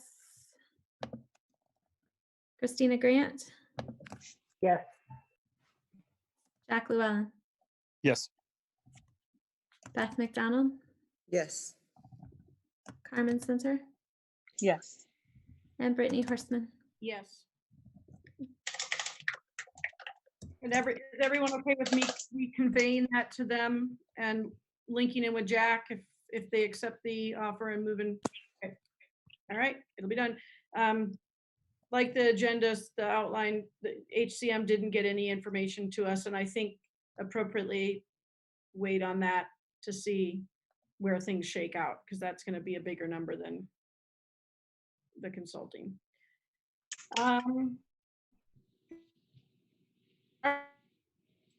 Agenda number 9, which officially welcome Carmen onto the MPA school board. She's got her email up and running. It's now in the email that was sent around for the board packet. So she created the MPA email. So you all have that. Welcome, Carmen. Thank you. I just reached out to Carmen. We were able to touch base yesterday kind of about what she might be passionate about or interested about in working on the board. So you wanted to say anything, Carmen? No, I mean, you guys have talked a lot about how it takes a little bit of time to get your feet underneath you doing this. And so I was feeling a little bit like I would like to get more dirty. So having the conversation yesterday gave me some clarity and some excitement about kind of where I can leverage my expertise and my experience. So I'm excited to jump in. It's always good to hear. So if anybody, reach out to Carmen, start the discussions. If you have anything, you'll be getting involved before you know it. All right. Let's do this. Okay. Number 10, Christina, board election update. Okay, I think I put you there, but we already talked about Aaron. Thank you. We already talked about the so you're off the hook for that one. I think that I covered a good piece of it. So I've been working through setting up the Simply Voting site. I reached out to Miss Veronica, who is pulling a list and looking to actually upload all of our community members. So she's pulling a list for me of all of the eligible voters, and then I would be able to upload that into the Simply Voting system. I've set up a site, so votempa.simplyvoting.com would be the URL. Tried to keep it pretty simple. And set up some of the administrative stuff. I need to work with Miss Veronica though to get a public email address. Right now it would show mine, so any questions would come through to my Gmail account. And since that's my personal one, I don't think that's a good idea. So I'll get something either Miss Veronica's perhaps email address, or maybe we'll set up a separate email address that would just be related to this, that could be monitored by anyone on the board. I'll add a question, Beth, for the accountability committee. If you could possibly just give me like a sentence or two, I have a spot where I can put a description of what that would be. So I don't know if you've got a marketing hat or something there, like how you're gonna convince people they want to write their name in. I can put that in underneath the question. And see, I'm just taking a look at the site, see if there's anything else really interesting here. I can actually share my screen at some point if anyone wants to see what it looks like. But the setup is really pretty straightforward. Might want to try to run a test election, but I know we're pretty short on time. So wanted to check in and see if anybody would be available for that type of test run. Send it out. Okay, so maybe I'll try uploading everyone here, and then I'll send something out and you guys can actually see what it would look like as well. And then one outstanding question I was discussing with Miss Veronica, and is if she sends me the list of eligible voters and I upload it, there's an elector ID. So there'd be an ID, a unique identifier associated with each person. Typically, Miss Veronica is the only one who knows who that ID. We do that on paper ballots as well in the past, and usually she's been the one that would hold that. For the purposes of setting this up, I'm not running, and the vice president's in charge of the election, so she and I don't think saw any issue with me having access to that. I think anyone who would have the ability to log into the site would probably be able to see those IDs. Is there any concern from the board if, at least for this year, I will likely at least be able to access and see those IDs. I don't know because I haven't uploaded anything yet, but I would most likely have that type of access. So is there any concern at the moment around that for this, at least this year, sort of trial run? Okay, you'd have to like take burning pokers to me or something to get the information out of me. Okay. Are there any questions aside from that? I think it's moving forward. I haven't hit any snags. It's been really easy so far, but I know we have the April 30th date by which we're supposed to run elections. It doesn't, I think, have any negative consequences if we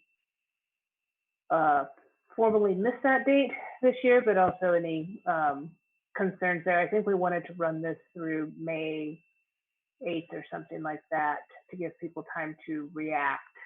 So by the time I get this pushed out, I think we want to give people 2 weeks if possible to vote. That would take us into May. So are there any concerns there as we move past that April 30th date? I'm gonna just check the language 1 second here, just to double check. Yeah, I think the language we just voted in said something like, if we don't run the elections, it doesn't invalidate the board in any way, shape, or form. So I guess No, it'd still be a that talked big vote. about, yeah, hold on, that talked about the process, but let me just, where's the April 30th? I'm just looking at the elections, section 3. I think it says April 3.9, is it? 3, is it? No, 3.1, let's see. Shall be held by the 30th day of April of each year. The election shall be held by the 30th of April every year. And let me see what it says here at the end. Okay, yeah, you're right, Christina. Thanks for reminding me about that last. If we don't hold the election, as required, if it's a week or so late, Right. it won't be invalidated. Right. Thanks for that, Carrie. I just wanted to double check that because I couldn't remember. Yeah, I didn't want to force or rush it. I do want to make sure if we're going to do this electronically, the test run will actually help me validate, how it works from an administrative end.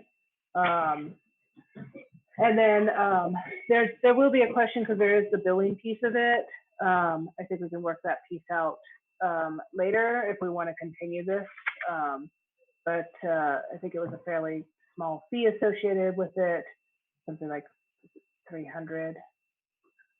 Yeah, I think was the estimated if you run the calculator, but I got to dig into the billing piece of it as well. And Lisa had something to add. Sorry, just one question. I know in previous years we've sent out the candidates' resumes and letter intent, or whatever, ahead of time, like ahead of the ballots. Is the plan to send it all out at once? That's my hope is to talk to Miss Veronica. We're tentatively set up tomorrow afternoon to chat. So that'll give me hopefully the list. I can try to see what format it is. I don't know how she's exporting it. I might have to transform the data so I can then upload it. But hopefully tomorrow she and I will be able to touch base. My hope was to get that sent out with the candidate information, and then either include the URL and then just have like a full 2 weeks to vote, or to fast follow with the voting URL if that needs to be maybe a separate blast, maybe a messenger blast that kind of, it pulls it out of the newsletter and they get something separate Yeah. for the actual And voting process. Yeah, the reminder that we need, Yeah. even though they're not, you know. Right. And actually, I think they'll get something separate because it would actually come from Simply Voting, because Simply Voting will actually create the random passwords for them. So there's a functionality in there that I haven't tried out yet. So it would come as a separate URL soon thereafter. And I think Lisa last year drafted, a good communication about the importance of voting and the quorum requirements and all of that. And so just, you're going to include that in. Yeah, I can send that all to you, Chris. I just don't know where the best platform is for that, if it all goes from. Yeah, I think it's all on Simply Voting. No, I think we'll need to send something from us, and then when I test run it to the board, I'll see how much information can I push into what Simply Voting sends out as well. I was kind of afraid to go too deep into that because I don't have anybody to push the email to yet. Okay. Christina, if you want me to post their information on the website like we have in the past, I can do that too. Oh, the Simply Voting? No, one? well, no, the candidate information. Oh, the candidate, yes. Okay. Yeah, I'll add that in the conversation with Miss Veronica tomorrow as well, and then maybe we'll see about getting that on the website. What do we think about, I know we used to, stand out in the parking lot and talk to people in car line and try to get them to vote. What about, multiple push outs, how like sometimes it stays in the newsletter for like 3 or 4 weeks. What about just kind of like a reminder once a week? Right. While that window's open, what do we think about that? I think a reminder in the newsletter would be good. And we could put an email over to Miss Veronica or I for anyone who's having, like, maybe the email went into their spam, because we will want to make sure that they have that kind of line back so that we protect their ability to vote, by making sure that they're very aware of what we're doing. Well, and I know they're really taxed right now, but a lot of times the staff has been pretty critical in communicating to families that it's going on and please, your vote matters. And I'm sure, I know at least one of my teachers is planning to add it as a cultural lesson when the votes come out, to talk to her students about voting and go tell your parents to vote. There may be ways to kind of sneak this in. Yeah. Staff members would think of that we wouldn't. Yeah, that would be fantastic. Awesome. If teachers were able to help remind families as well, or kids, would be good.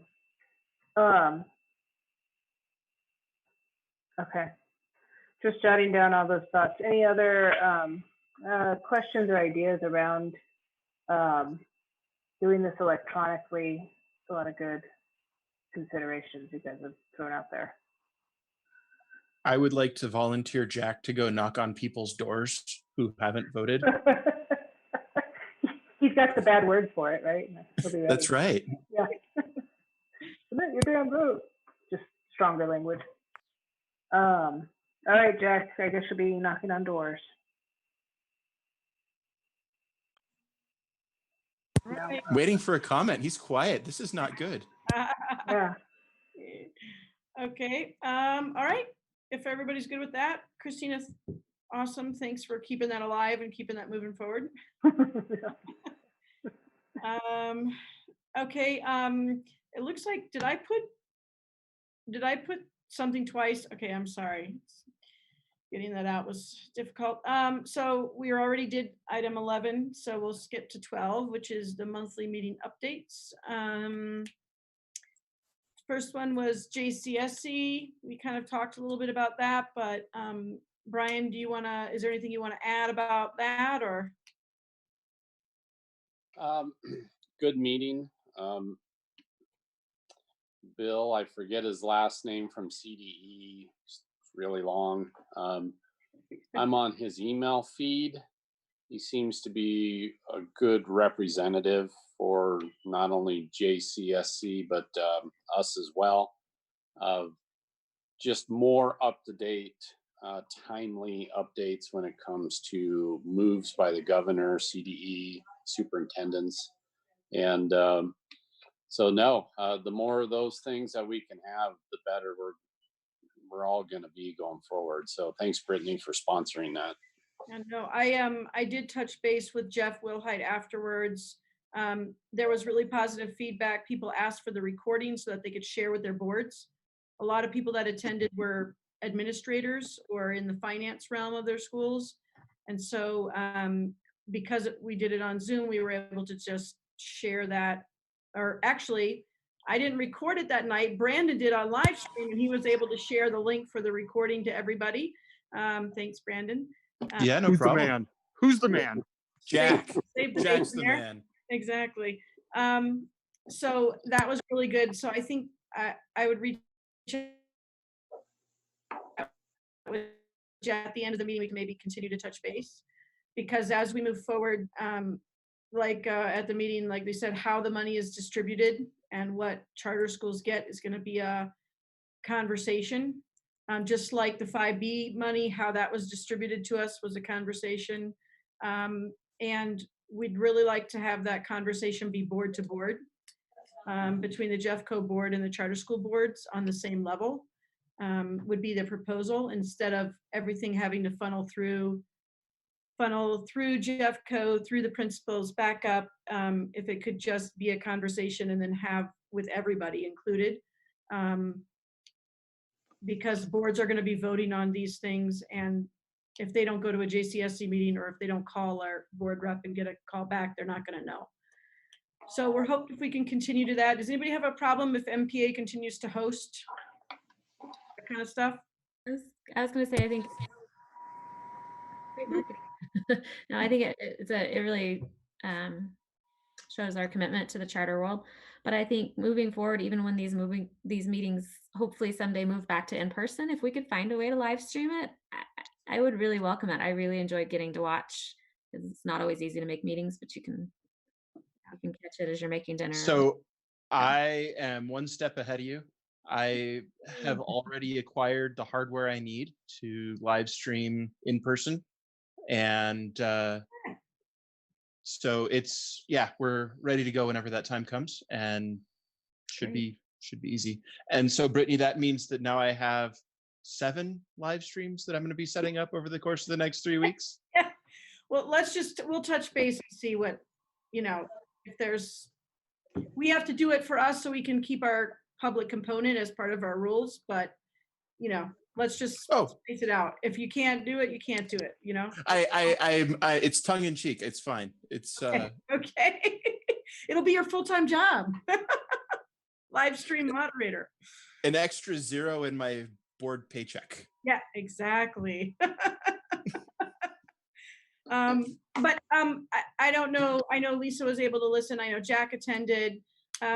I found just the information about how the money flows and the numbers, the difference between state funding and federal funding, and how that might change was really, really helpful for me to kind of understand the stuff that even Amy's sending us, or the decisions that Brian and Amy and we all will have to make as we go forward. So it was very informative and very helpful. No question.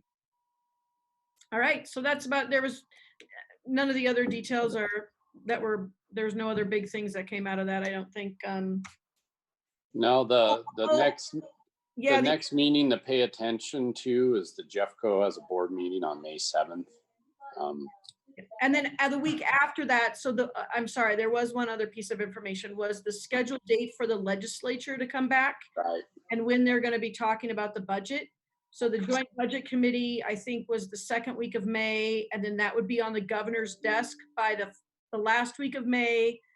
If everything goes well here, they were going to have a proposed budget on the governor's desk by the last week of May, which would be great, because then it would come back and we'd have some more concrete information about what actually the PPR is going to be for the next year. So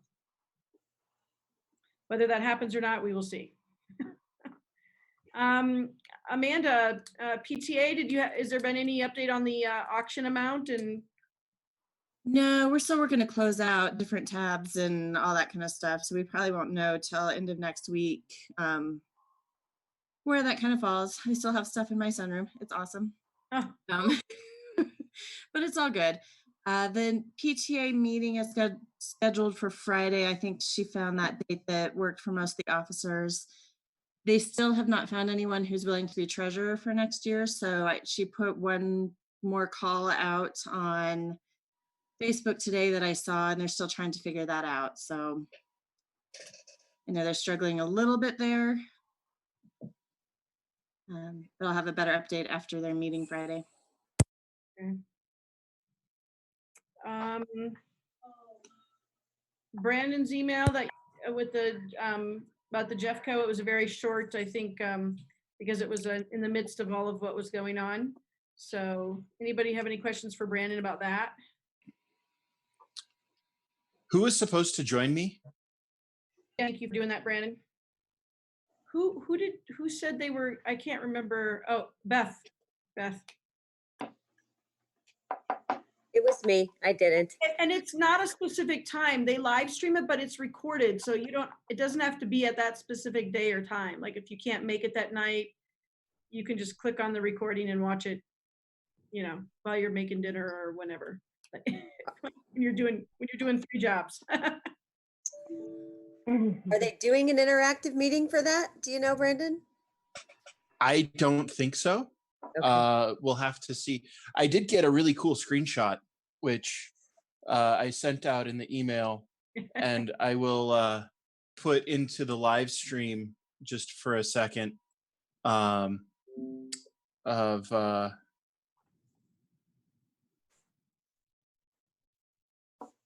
there we go. Now it's in the live stream.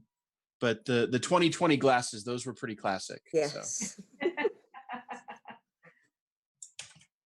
So. Okay, so that's kind of all that was happening for the updates, the monthly updates. We conducted our board meeting. We have obviously the school budget is getting reworked, and we'll have to post a new one to Jeffco in their timeline, like Amy said. Yeah, but the one that's approved is up already. Got it. And board elections, we got that. Christina's got that underway. The review survey results, we have a plan for that. Annual community meeting, we talked about that. We don't have an addendum because the charter was just renewed. Quarterly financials to Zion's Bank. Good, Amy's got it, of course, on top of it. The minutes to the district, the quarter minutes. Are we still waiting for the approval for this meeting, and then we'll get them all out? Yeah, and I don't remember if you signed the last ones Lisa sent. Okay, I'll double check. Craziness. Okay, I'll double check, and if we haven't, I'll even if we did, I'll resend them to you so it's current in your email box. Okay. Thank you. Thank you. Buried under everything. It says conduct a board of directors exit survey. So I have a form that's been used, and I usually will just send that out this month so that when we have it by May, when we usually do our switch. And then we do a retrospective. That's kind of hard in these circumstances to do that. So can I suggest that we move that to our annual strategic retreat in June, assuming that takes place? Yes. As scheduled? Okay. Yes, I thumbs up on that. And then next month's board activities, just the regular meetings, maybe JCSC, the Jeffco board, the PTA, the bond board meeting that originally was scheduled for April that we had talked about, Jack and I attending. That's all the funding and the financing has been pushed off a month so that we can determine what's going on, what we're going to decide to do. And so I don't have a new date for May yet, so we don't know when that will happen, but we'll be meeting again before we'd have to make decisions before we go to that meeting anyway. So we're just going to take that off the plate for now. So we talked about the annual meeting, and does anybody have the date now that Carmen's on, the date for the summer strategic planning that we set? Lisa's got it. Oh, yeah. It's actually July 11th. We had July 11th. shooting Okay. for June, but that didn't work for everyone. So it's July 11th, which is a Saturday. Okay. And Aaron, I don't know if that's something on your radar, just to think about that transition potentially, if you would still be able to attend, that might be super valuable still, Yeah. especially if we retro during that time. And then I don't have it here actually just in the outline, but next month is our month that we elect officers as well. So we have the accountability committee appointments, we have the staff election for the staff member, and then we have the officers election, and that happens before the outgoing board members leave. And then the new board members come on after that vote. So I will be stepping down from the, obviously from the presidency. I'm happy to turn it over to whoever is interested and whoever wants to take on that role. So just keep that in the back of your mind, think about it. Normally we do the nominations at the meeting, then people vote on the nominations. So just out there, get people thinking.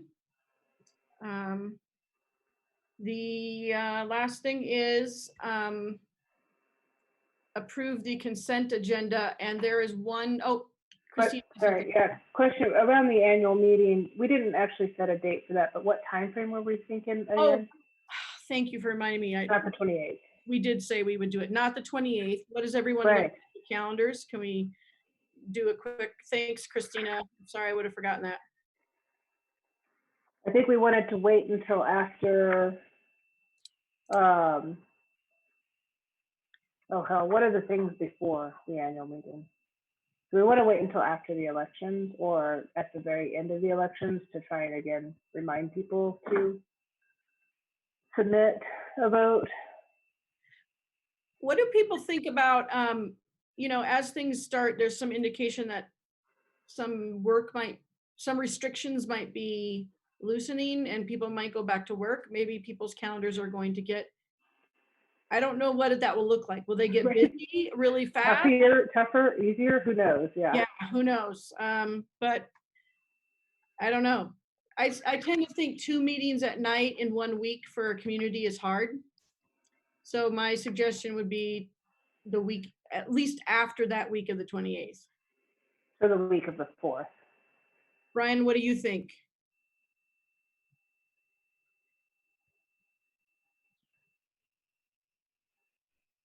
Sorry. Sorry. Week of the 4th. I think that's a good week to do it. Okay. If you wait any longer than that, the next 2 weeks are wrapping school up. Okay. So Excellent point. Yeah. right. Okay, Wednesdays are bad, I know for Beth. So should we look at a Tuesday or Thursday? I think we got to ask Brendan where it fits in his YouTube streaming side gig here. Okay, so Star Wars Day would be a good day for me, which May would the be 4th Monday. with you. Yeah, Cinco de Mayo, also good. The 7th is the Jeffco board meeting, so that's out. Yeah, let's not do that. Good, yeah. And Friday night, no. No. So Monday, Tuesday, I think. Tuesday. Okay, what does everybody think? And look at their calendars. I could do, Mondays are slightly better for me than Tuesday, but I can make either day work. Me too. Okay, looks like everybody's got. Everyone's so open, it's hard to make a decision. Yeah, Brian, what about you? You have a long day on Mondays because that's your staff where you have all those Zoom meetings. I'd prefer Tuesdays. Okay. Okay. Okay, so Done. I'm okay. Cinco de Mayo it is. All right, Tuesday, March 5th, or I mean, May 5th. Can I drink a Corona during the meeting? Yes. Can we also virtual margarita? That'd be great. Not Might on go school vi- property.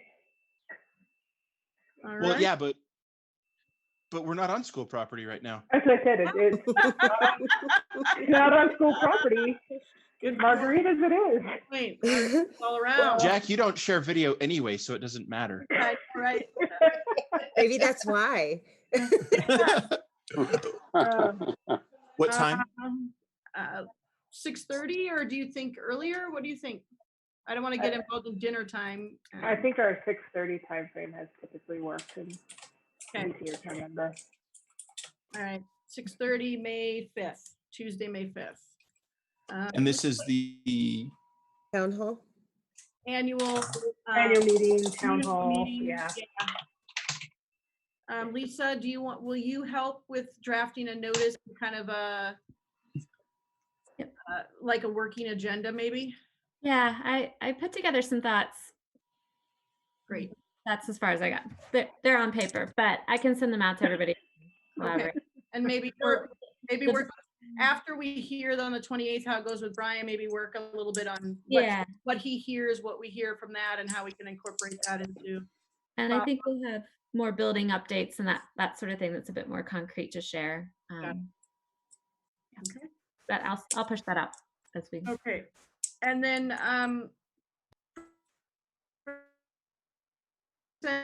I did not put in the April 2nd meeting, so we'll just approve those next month, but that's the only one that's missing. Everything else is in here.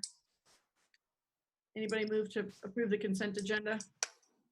And then if we approve the consent agenda. Second. Okay. Am I unmuted? Yes. Okay, here we go.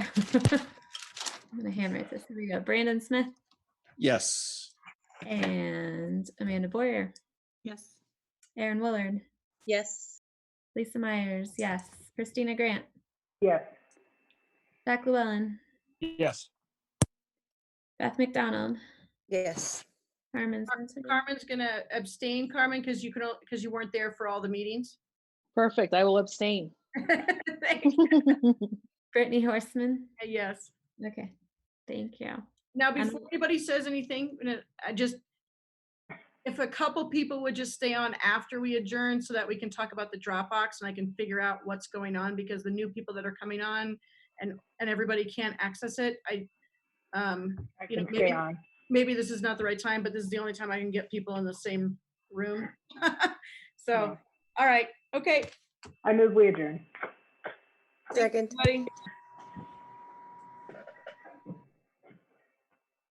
Brandon, let us know when the live stream is down. Okay. So I hit end stream and that ends it wherever it happens to be. So I need to say, okay, I'm ending the stream. And then I give myself the high sign that I see in the video. Great. And then the stream will end. Okay.